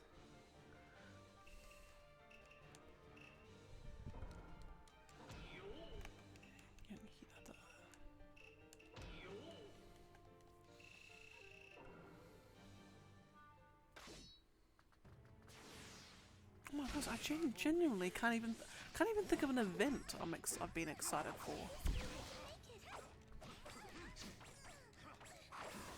Resistance is futile.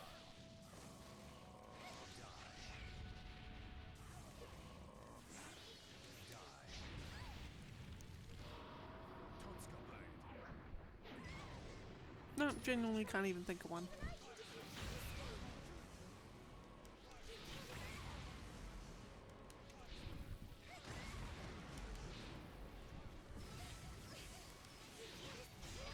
No, can't do it.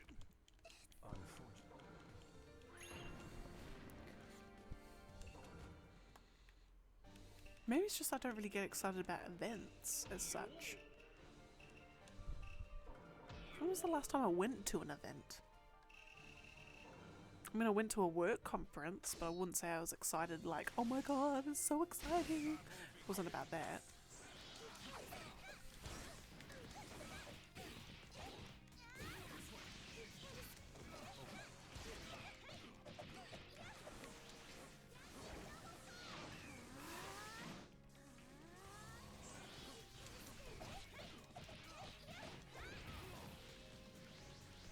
Here I come. This way.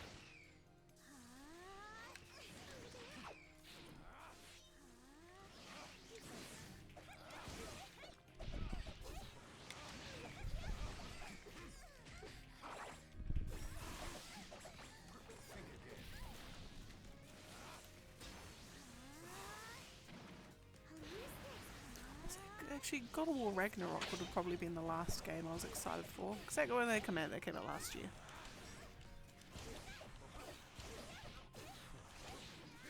Well, that's right. Street Fighter 6 is out. My friends are gonna play. Oh, that's neat. How the fighting game Fridays still you know. Oh, that's neat. I hope the flight goes well, and I hope it's as joyous as it sounds. Currently practicing setting a moment. Is there a, cause I've seen the guy on YouTube that I follow, Maximilian Dude, cause he's just he lives and breathes fighting games. As I've seen he's been sort of playing around or playing with a whole bunch of characters, but is there a particular character that sort of seems to just be OP as such? This is coming from someone who's played Street Fighter 5 for about half an hour, and I was quite partial to a bit of Dull Sim, I must say.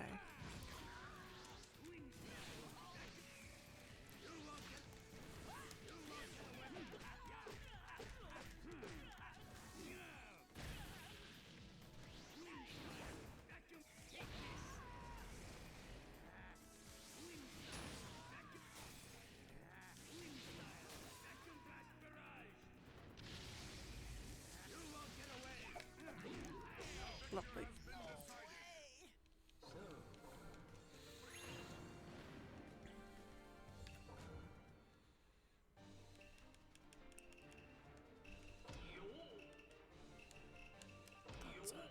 So far, no, they do have modern controls and class. Oh, okay.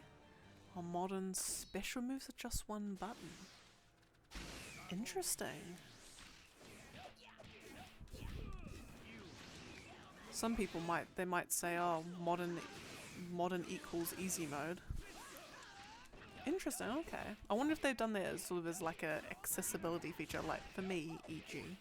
Accessible for me, who's absolutely nub-worthy when it comes to fighting games.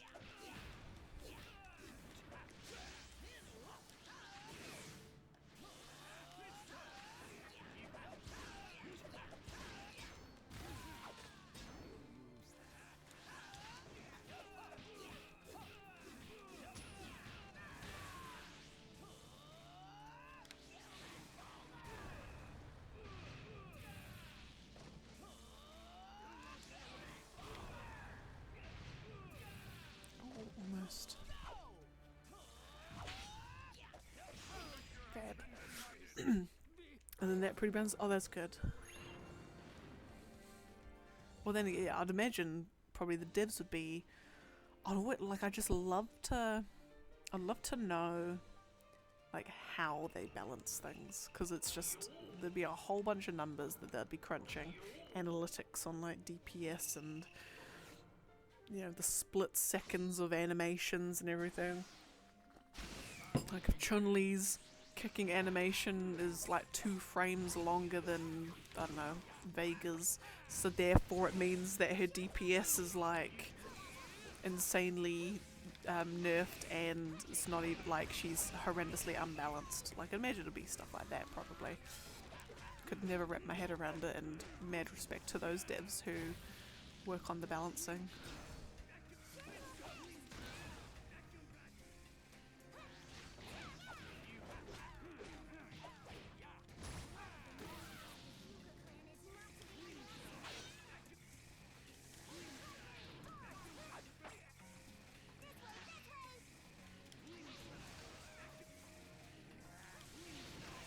And one more.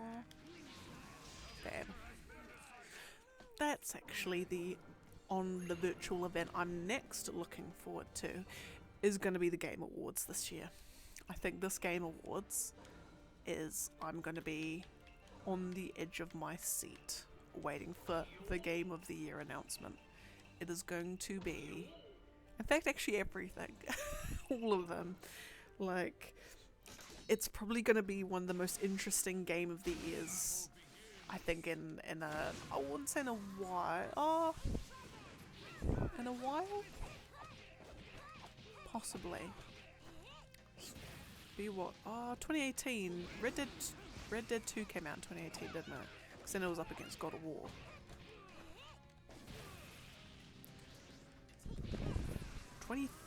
Actually. Was actually probably anyway, yeah, it is gonna be so interesting to see what they're gonna announce. It's gonna be so interesting.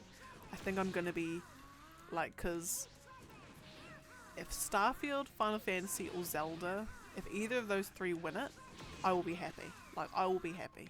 Faith restored in the video game industry. But I think I'll be most happy if Final Fantasy wins, I think.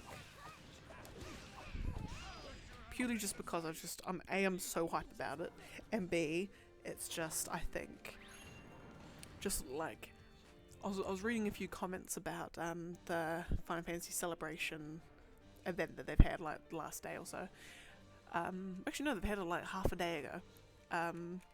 And the genuineness that these developers have, and this, you could even go so far as to say wholesomeness, but there is like a genuine humility about these developers. Like, this creative business unit 3, the amazing team behind Final Fantasy 14, and now the masterpiece Final Fantasy 16.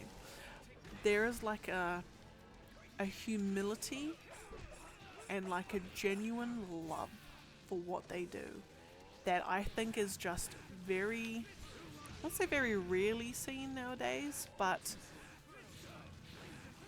you hardly ever see it, you know, game developers, I suppose. Like, it doesn't feel like a marketing team is behind, like, you know, the PR. It feels like the PR team is non-existent. It's just like the creative director, you know, the lead translator or lead localization director, all of them, they've just gone out and done the marketing campaign themselves. Like, it doesn't feel like a marketing team's behind this, because it's just coming, like, everything they're saying and doing is so obviously coming from the heart that they've put their heart and souls into this, and I just want them to be recognized, I guess, for their effort and their work. I think, I don't know, these guys, these dudes and gals, they just got such a special place in my heart.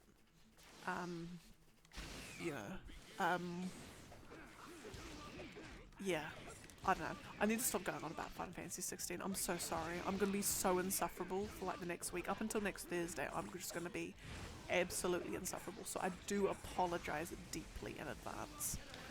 I've probably apologized deeply before, but I'm going to apologize deeply again. It's just, oh my god.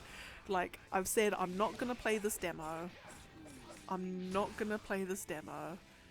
And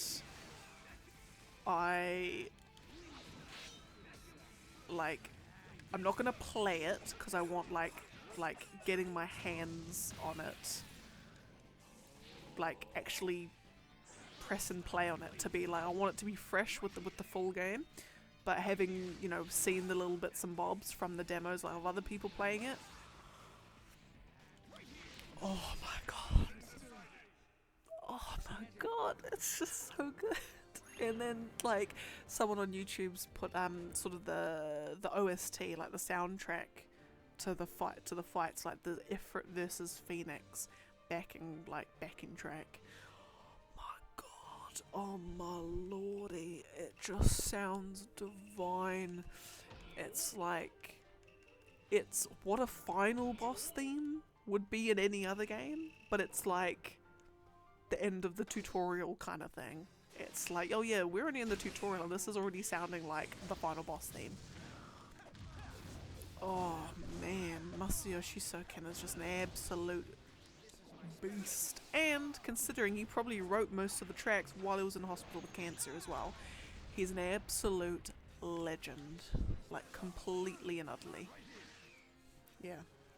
Precisely the new Persona 5. That's right, wasn't that... Was there a Persona 3 remastery makey thing? Or was that Persona 5? I remember seeing something Persona-y recently.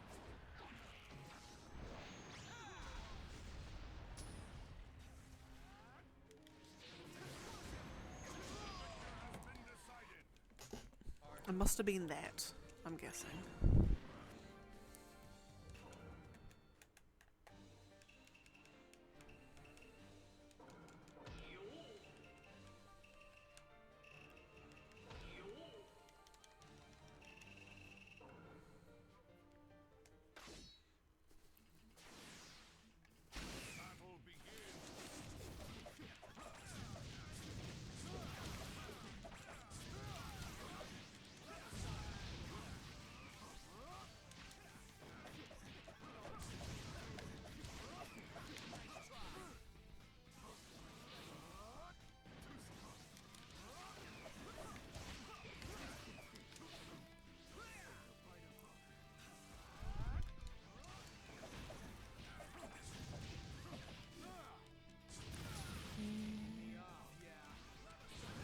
Oh, it's both.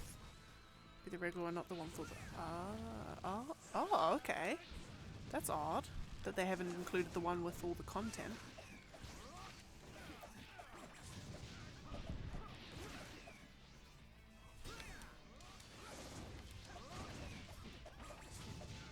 I wonder what why that decision was made. Not that I played it, but anyway. But no, interesting decision, because usually you would release it with everything.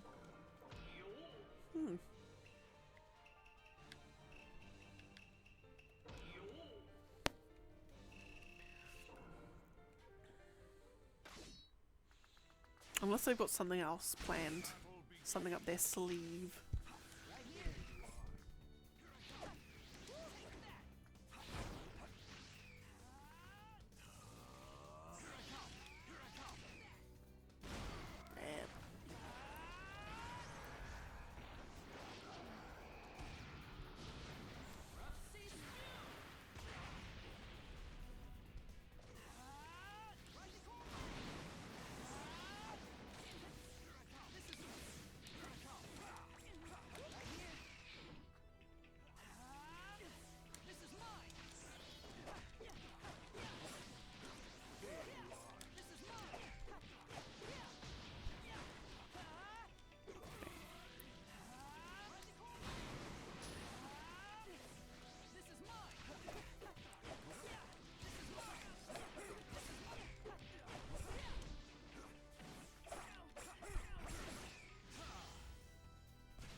I just noticed something.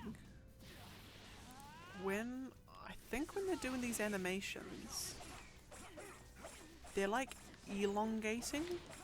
They're like gone full like animation, like elongating the bodies. Because there was just a little like 2 frames where Yogura's head was like weirdly stretched, and I'm like, they're fully doing like weird animation where they over exaggerate, like stretch like the arms and faces and stuff to make the bounciness work or something. That's how they used to do like in animation. They'd do over exaggerated, like really exaggerated movements and facial gestures and things. Because then when you animate it together, that's how they get it to look so bouncy and nice looking. I just realised they've done it here as well.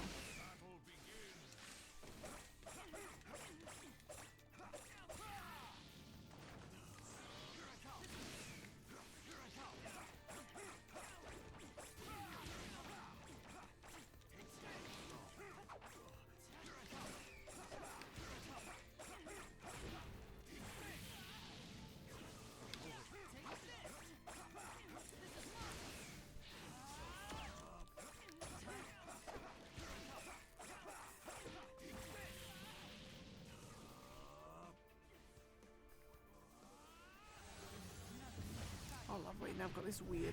Ooh.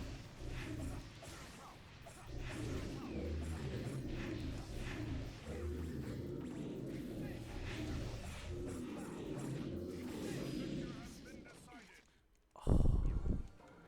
That weird like echoey tune is really, really weird sounding on headphones. Like, it's like, oh my god, it's like horror movie sounds on headphones. Goodness. Hey, Chris Master Soon. Welcome in. Oh my goodness. Hello. How art thou? And need to solve a small debate. Oh, I will try my best. I will try my best. Fire away.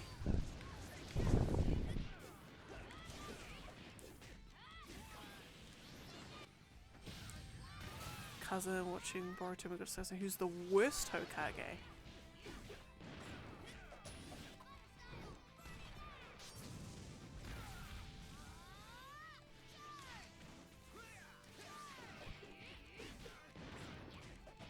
I mean, you can get technical on that.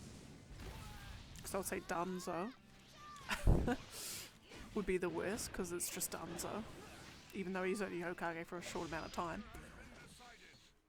But I would say Tobirama, and I only say that because other than being like a massive racist, which is a dick,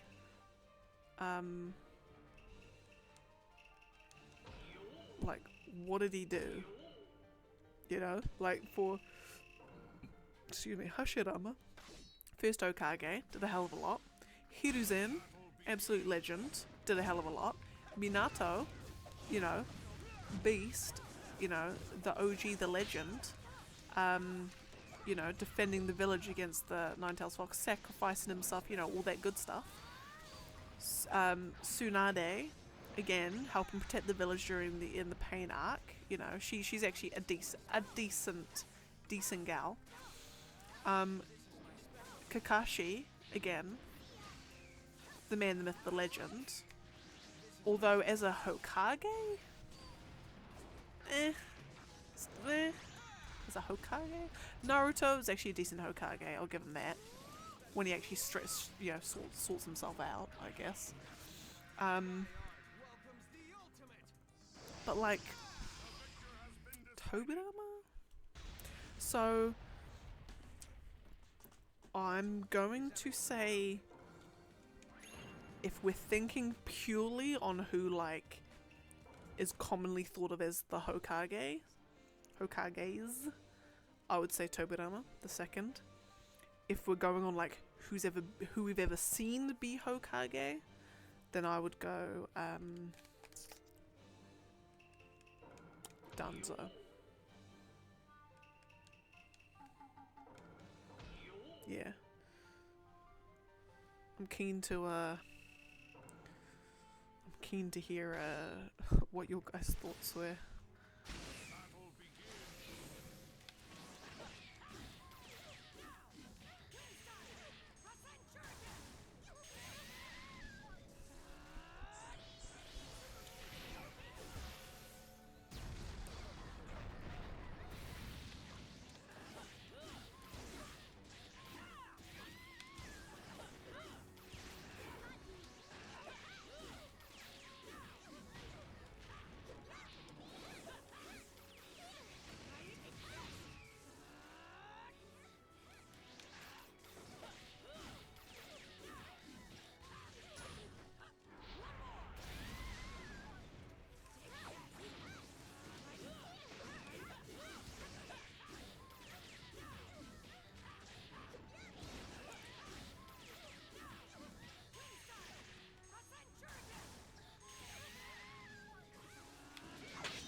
Lovely. Right, so after this coming fight, we're at 4215. So almost at 4,200. Almost. Almost there. Then we've got 4,200 to go. Oh, goodness.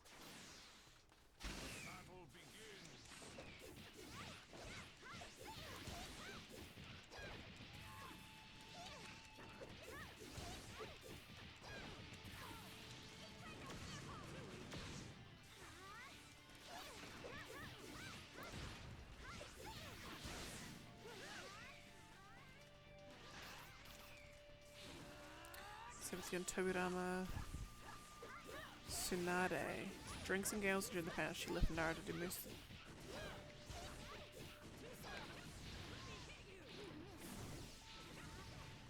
Fair. Fair.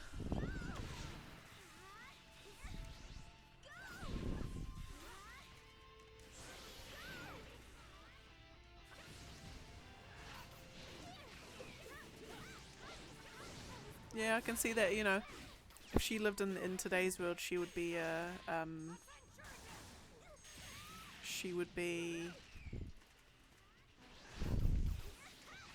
you know, she'd be fired as CEO, let's just say. She'd be hashtag cancelled for her. Actually, no, Tobirama would be hashtag cancelled as well. Oh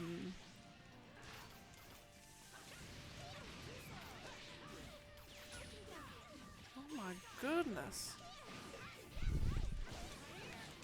Yo, Naruto, do you want to, like, let up for a second? Goodness gracious me.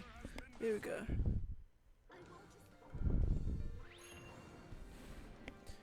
Yeah, actually... I'll still stick with Tobirama, but I can see where your cousin's coming from, I guess. Like, part of me would agree with him on that. But I still think Tobirama's the worst. Hiruzen was just... He was a legend. You know.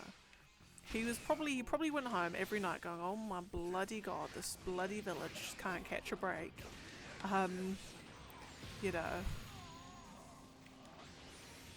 know, the last Uchiha who I, you know, kind of just wanted to, like, help protect and everything in, like, a very roundabout way. Great. He's buggered off to, like, the worst possible person. Fabulous. Lovely. He's probably just, like, you know, he probably very happily, you know, did the Reaper Death Seal on Orochimaru. He's probably like... Actually, no, he wasn't alive when Sasuke went to Orochimaru. Oh my god. Never mind. Never mind. Well, he would have been disappointed if that was the case. That's right, because he killed himself for Orochimaru.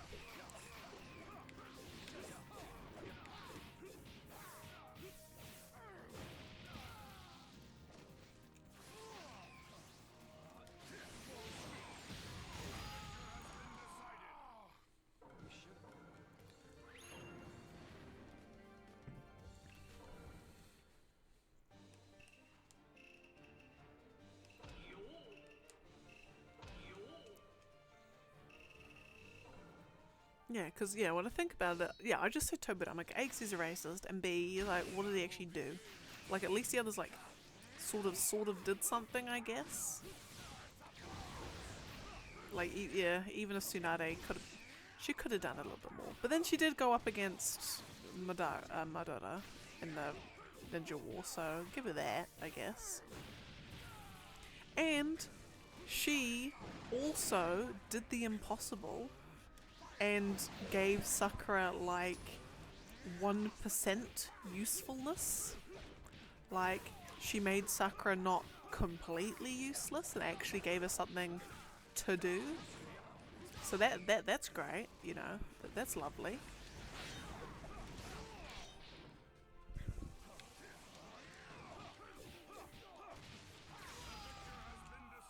fact, that's even just worth it by itself. Tsunade made Sakura not 100% useless. That is worthy of a prize, I must say.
Lovely. Toru's such a bad decision, but there is a Dashirama. Yo, your bro is killing the vibe, dude. We can't be bros anymore, Hashirama. I'm very sorry. Yeah, exactly. Exactly. And with that, you know, with that fact, Tobirama may have single-handedly doomed everyone. You know, him being such an ass, you know, caused Madara to be like, guess I gotta be one of the series' main antagonists now, I guess. Or at least started the chain of events that made Madara be like, at least, you know, maybe I just gotta be the series' one of their main antagonists.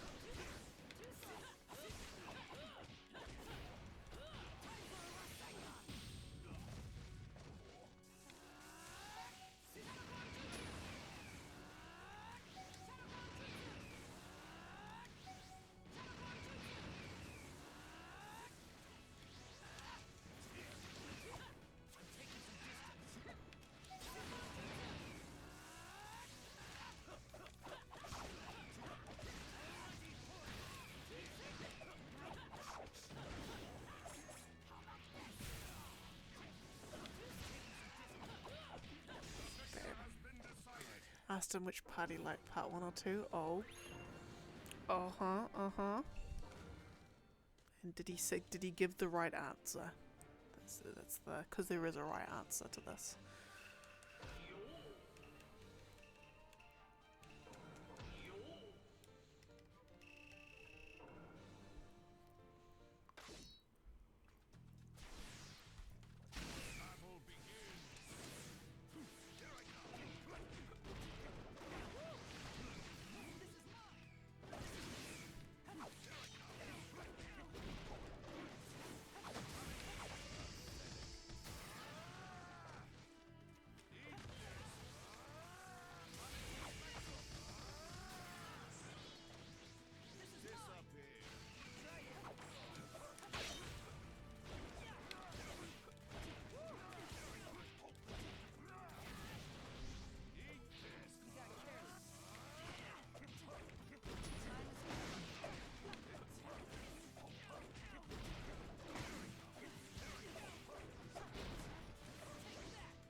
Oh wait, what am I doing? No, don't want to do a rematch. Don't want to do a rematch. Okay. Now we're Yagura.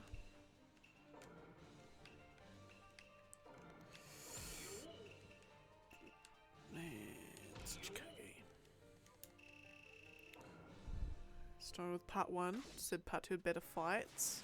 Also seemed longer. He also brought up part 1 and had his favourite moment, which is the first part of the tuning exams. Oh, yes. Just right answers across the board. A, that part 1 is his favourite, and that the tuning exams had his favourite bit. Like, once again cementing tuning exams as the best arc ever in any shonen anime ever. With the pain arc is a very, very close second, actually. Yeah. With the fight between Jiraiya and Pain being one of the top Naruto fights in my opinion. Like top 10 easily. Like easily being top 10.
Lovely.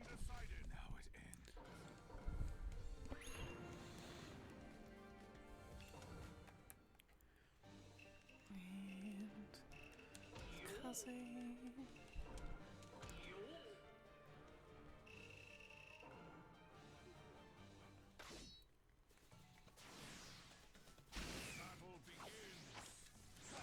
I swear there's some stages that are very like the random generator seems to never ever pick. I feel.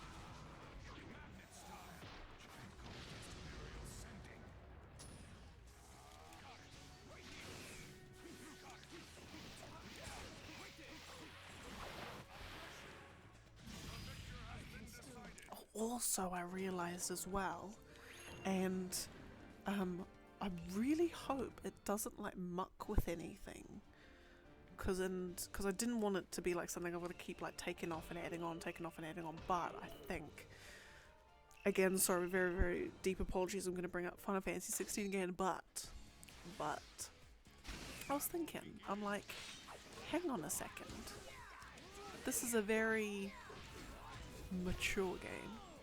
I don't think there's anything, it's not like Witcher levels, luckily. Some things are Witcher levels, but it's not like, when I say it's not Witcher levels, you know what I mean. I don't think it's that. Very surprised if it was that gratuitous. But I know, because it's, you know, it's the first like mature M-rated Final Fantasy. I don't think it's R18. But I'm not sure, because how like Twitch can have like the mature content little button that you press in the settings to like say whether you're streaming like mature stuff for like not little kiddies. I don't know if I need to set that when I play Final Fantasy 16 next week.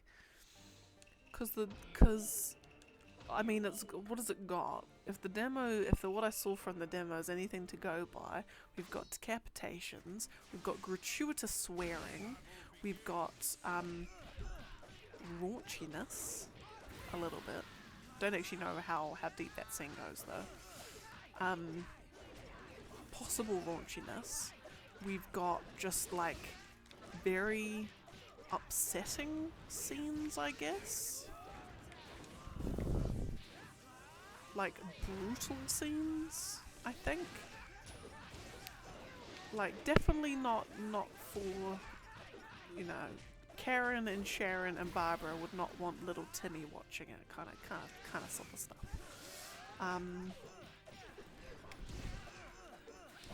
Although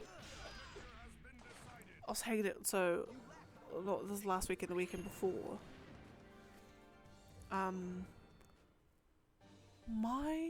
One of my nephews, bless his soul, my god, he is my godson actually. We were playing Zelda, and so this, how old is he? It would have been like 13, 14, 13. And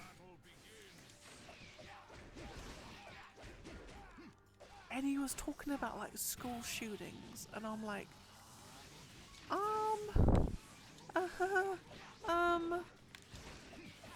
anyway, you need to get off the internet. It's basically what it came down to. Like, get this kid off the internet.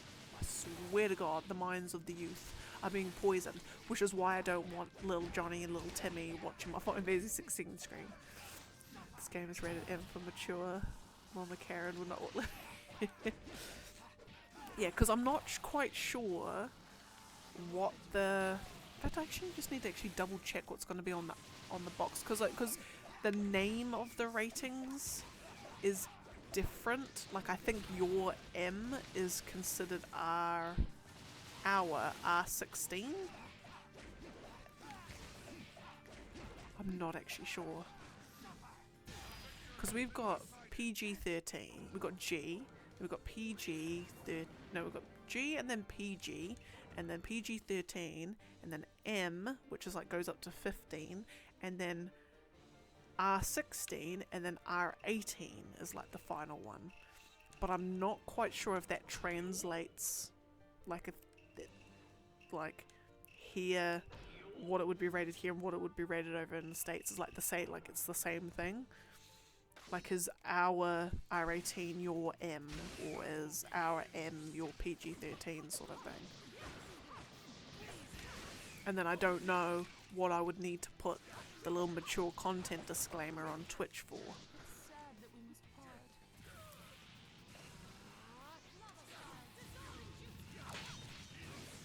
I feel like I would need to.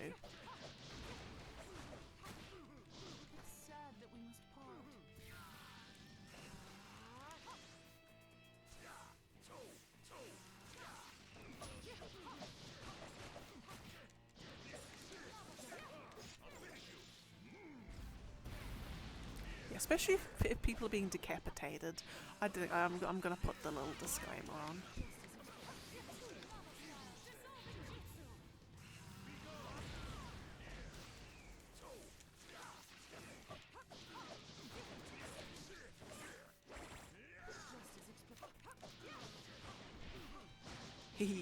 And I'll put the disclaimer on, and then because the disclaimer's on, and then there'll be no little Timmies and little Jimmies in my stream, you might see a whole new side of me.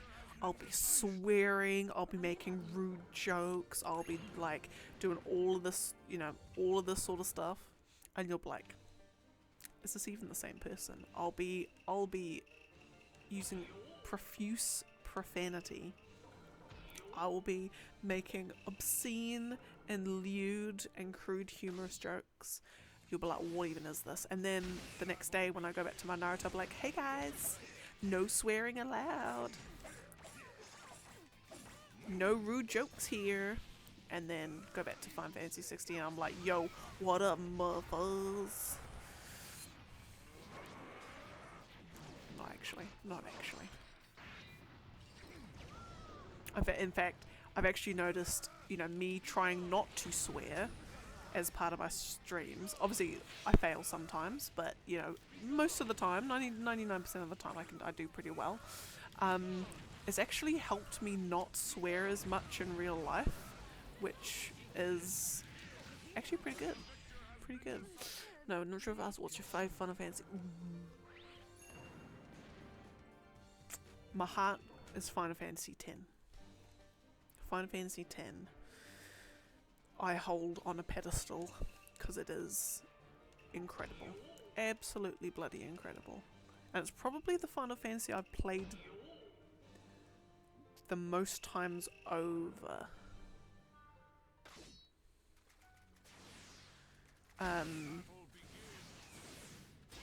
I'd say 14 is the one I've sunk the most time, and I've sunk like 2,000 hours into 14. The lore of 7 is probably my favorite lore.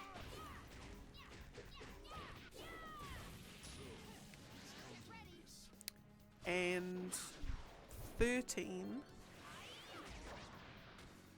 Oh no, the 10 was my first Final Fantasy, I think. But I thoroughly enjoyed 13 as well. Yes, but 10. I'd say overall 10 would be.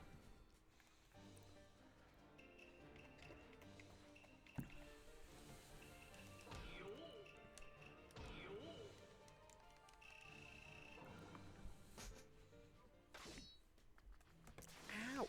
Ow! Sit on my ankle.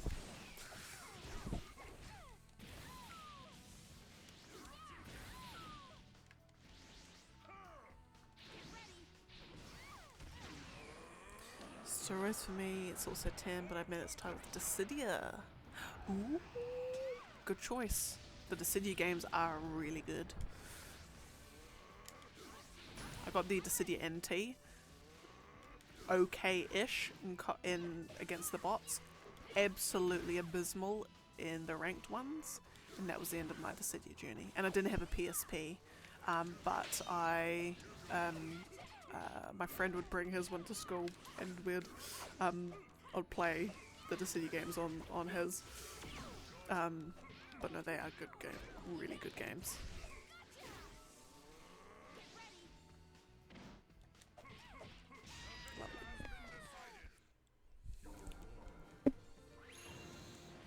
Yeah, in fact, just Final Fantasy as a franchise, it's just, man, I could go on for days about that franchise, my lord.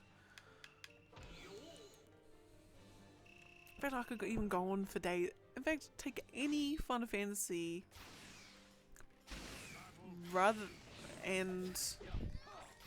take any Final Fantasy from 7, 8, 9, 10, 12, 13, 14, 15, and soon to be 16. Not so much the older ones. Like, as much as I do enjoy the older ones, I do prefer the 3D ones. But that's just me. But I could talk for days about any single one of them. Like, genuinely.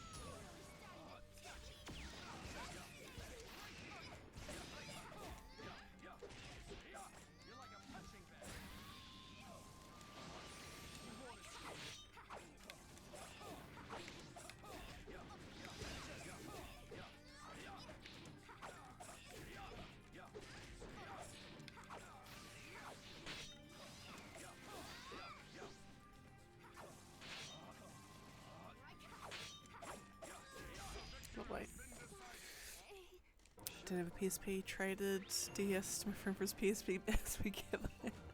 Nice. I must say, it was funny because I remember I played Dissidia before I'd actually played a lot of the Final Fantasies. Like when my friend brought it to school, so like characters like Laguna and that, I'm like, no idea who this person is. No idea whatsoever. And then when I'm playing 8, I'm like, hey, oh my goodness, it's that dude from Dissidia. And then now I just love Laguna, just, you know, in his natural habitat, should I say. Yeah. Unpopular opinion, but also really enjoyed Blitzball. Ooh. I can respect it. Anyone who is even a modicum of skill in Blitzball, I just immediately respect. Because in my many years of playing Final Fantasy X, I've only ever won the Blitz, like the mandatory Blitzball game in Luca. I've only ever won it once ever. I just cannot for the life of me get the hang of it. It's like it was made for me not to be good at it. It's like it was designed specifically for me to be bad. But I can respect and I can appreciate people who do enjoy it. I play with 7, so for me it was Cloud, Sephiroth, and Rams. It was weird because before I played 7, which it will surprise you, but I only played 7 for the first time. Probably, well, it was at uni, so you're looking at, oh god, you're looking at ages ago. Probably maybe like 8 years ago? 7 years ago, maybe even. But I kind of like, I had a passing knowledge, like, I'm like, oh yeah, I know who Cloud is, I know who Sephiroth is, I know who Tifa and Barrett and Aerith, I know who all these people are, I know that Aerith dies, all that sort of thing. Spoiler. But I'd never, like, there were so many details to the story, like I kind of generally-ish knew the story-ish, like, oh yeah, you know, Sephiroth's evil and there's this Genova alien thing and Hojo's just really super creepy and all this sort of stuff. But I didn't know, I would say, the plot twist of Final Fantasy VII. I had no idea about any of that. I kind of knew, I'm like, oh yeah, Zack's someone who was Cloud's mate. Like, I'd seen Advent Children, but I need to watch Advent Children again now that I've got context to, like, literally the entire film. But, yeah. Honestly, I understand the era thing is almost as commonly as known as the Star Fate, yeah. That reminds me, there's one video, and I need to find it. But it's someone, watching, I think they're watching Empire with their friend, and who didn't know about the Darth Vader twist, and like filming like their reaction, and this person was like genuinely like, oh my god, what? Like, this is crazy. Like, I need to find it. It was just so wholesome is what it was. But like, because it's a twist that's so commonly known, like, you don't get those reactions when you're watching a film like that. Like, you don't get those very rarely.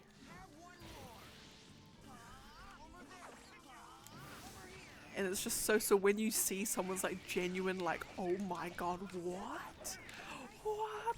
It's just like, it's fantastic. Yeah, I'll have to dig it out and post up on the Discord. Yeah. I'm pretty sure it was Empire. It was like one of those, if it wasn't Empire, then it was one of those, like a similarly important, I guess, plot twisty scene from somewhere. Yeah.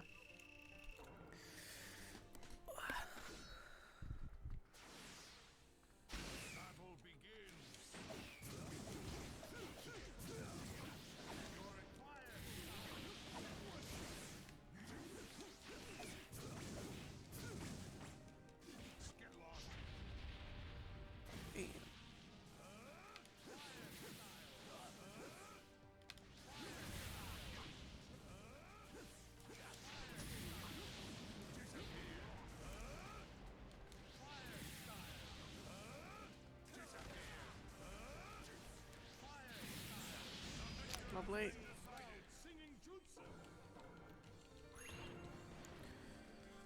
Okay, so after this next fight, we're going to be at 4,194.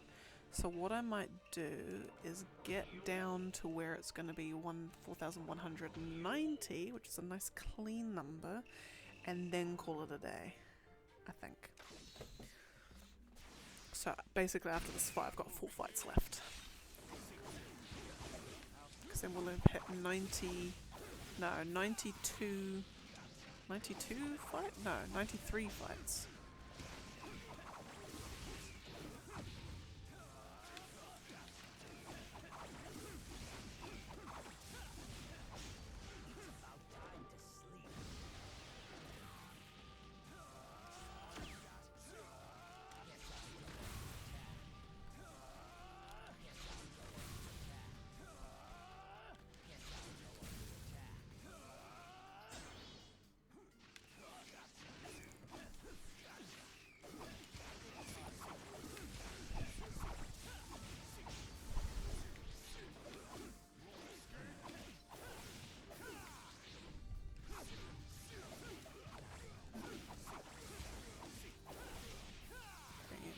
Lovely.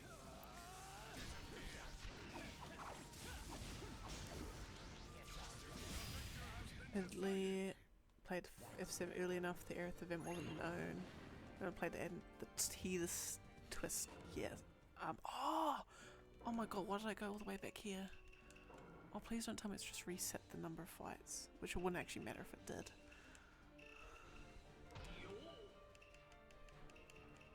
That's right.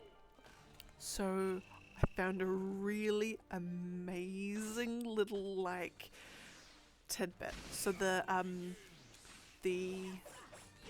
if you like look into the elements of like foreshadowing and like the fridge brilliance, where you kind of like when you think about it you're like holy crap, you kind of have the like oh my god moments. So the one around Tidus is, what do you do at the very start of the game? Well, you know, you got the scene in Zanarkand, and you give Tidus a name. So it doesn't have to be Tidus, it can be whatever you want. Where else do you name things? Oh, you can name your Aeons.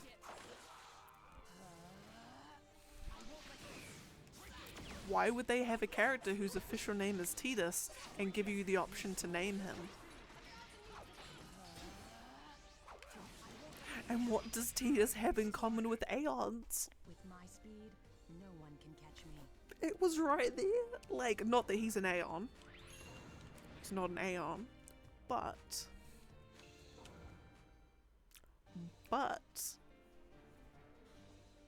like...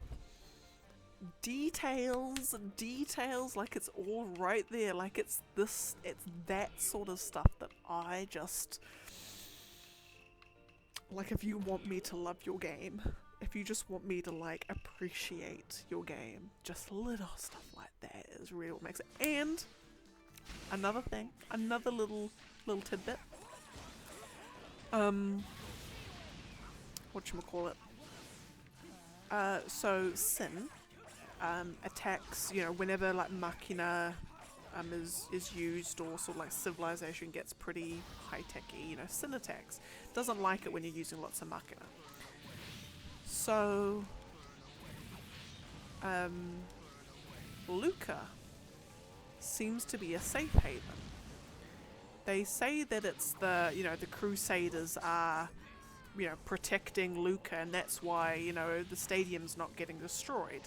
But we've seen that the Crusaders don't mean nothing when it comes to Sin, because at the whole Mihan High Road, Mushroom Rock Road, that's what I'm thinking of. Sin just absolutely fucking annihilates them, just like atomizes them.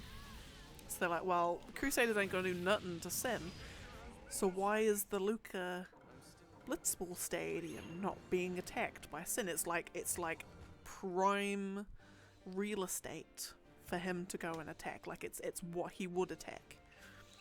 So then you think, well, would a Blitzball player want to destroy a Blitzball stadium? Probably not. A Blitzball player would probably be like, I don't want to destroy my Blitzball stadium.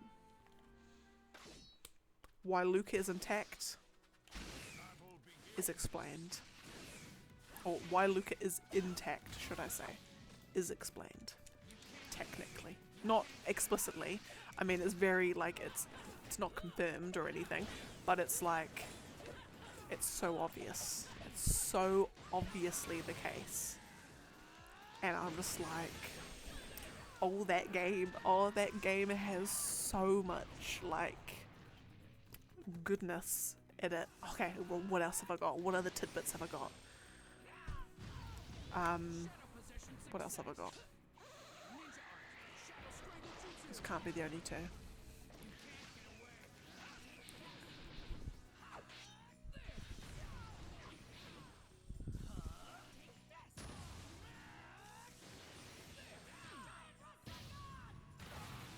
Okay, no, hold on. We're gonna actually pull up the TV tropes page. Pull up the TV tropes page. Oh my goodness gracious. Where are we? TV tropes.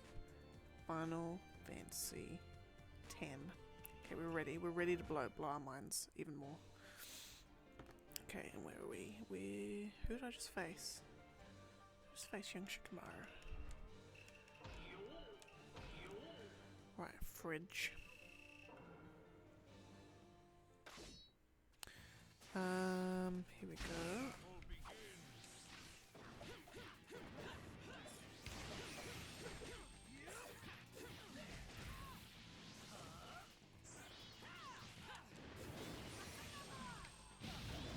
That's right. All the overdrives make sense for the character. So Tidus's overdrive, or rather the input methods of the overdrives, all make sense. So Tidus's overdrive involves a timed hit, so you've got to like press the X when the bar's sort of in the middle to get the sweet spot. Because as a Blitzball player, he's trained to have split-second reflexes. Okay. Lulu's Fury, so has wild flailing registered on the analog sticks. You're like having to spin those analog sticks like a madman, because she's furious, and when you're in a rage, what do? You expend more energy. So like that's why you've got to like, it's like hard work trying to do the inputs for her overdrive. Oran's is a sequence of button inputs, because as a samurai and a monk class, technically, he must have exact, flawless technique. Lovely. What about Waka's? So he's just got like the slots, like the slot machine sort of things. Just listen to him speak, discern his attitude. Is he not a laid-back, happy-go-lucky person who you'd find him in the casino if it was modern day. What else have we got? And that's what they've got for those ones. And then obviously like Yuna's is Grand Summon, that's, you know, self-explanatory. Riku's mix, you know, she's an Albed, so not really inputting on those ones as such. But it, you know, again, fully makes sense for their characters. Right, what else have we got? What else do we have?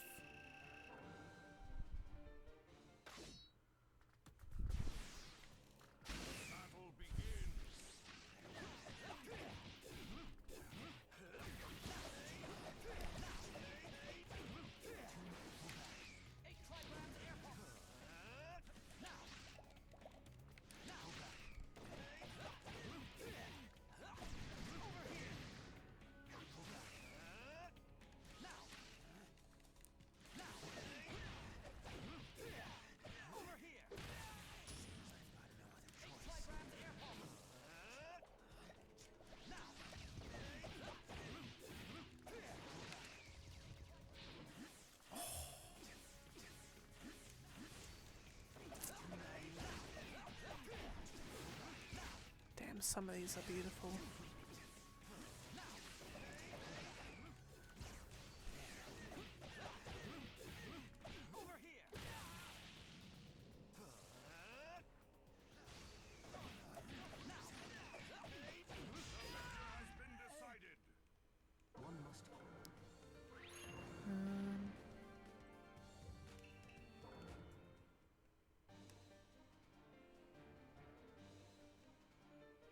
Oh, and another one too.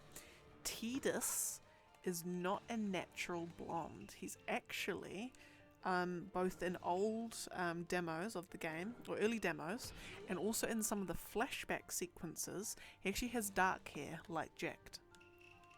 So two sort of main explanations that they have is, one is that he dyes his hair to like get rid of any resemblance to Jacked as much as possible. The second one is that because he's a blitzball player and he spends so much time in the water that it's actually like bleach blonde, which is both plausible and fabulous at the same time. And also maybe just because Square has a thing for blonde protagonists. Yeah.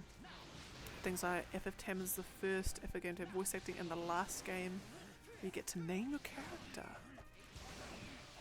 Oh, yes. And as you can tell, I had a big FF10 phase as well. I even still do to this day. That game is my life.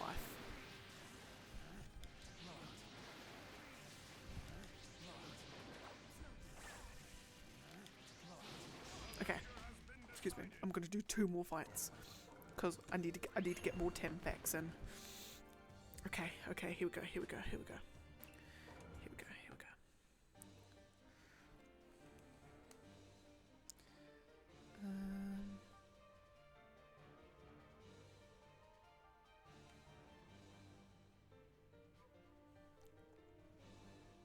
Oh, that's right. During the wedding sequence between Seymour and Yuna, Yuna tries to send Seymour, but she's stopped when Maester Micah sort of says, "Oh no, if you go do that, I'm gonna have to kill your mates," because that's where Keenock's got like the gun on them, which forces Yuna to run away. But then you think, well, why would Micah be so like, surely, obviously, the maesters are all dicks anyway, especially Micah. But you'd think, like, why publicly would Maester Micah want to? Because it would have been public, people would have seen this. Why would they? He so vehemently, prevent an unsent from being sent, and you think, because Seymour wouldn't have been the only one to have been sent away. It would have revealed a hell of a lot about the Church of Yevon. Goodness. Lovely. Right, what else we have?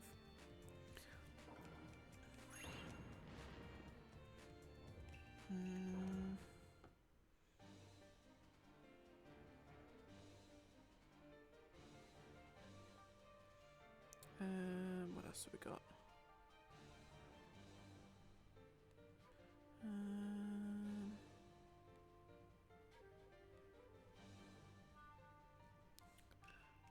Who was I just playing as? Pain. Right, last fight. In early drafts, they wanted him to be someone who fixes pipes. They thought it would be boring and put in the glorious game. They're trying to do like a Mario rip-off. No, that would have been boring, I must say. No, I'm glad. I mean, I'm so glad they did, because the fact that they've tied Blitzball into so much in the game as well is like, it's almost like that was the plan right from the get-go. Oh, Squaresoft. Well, I would say Square Enix, but it's not Square. It wasn't Square Enix back then. Square. I'll just say Square.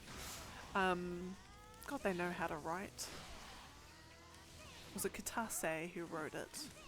Yeah. Oh, man.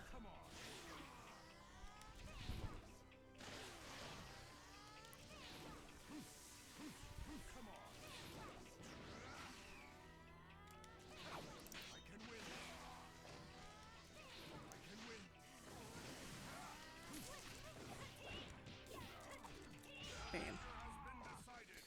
Lovely. Turned out just like I thought it would. And to be honest,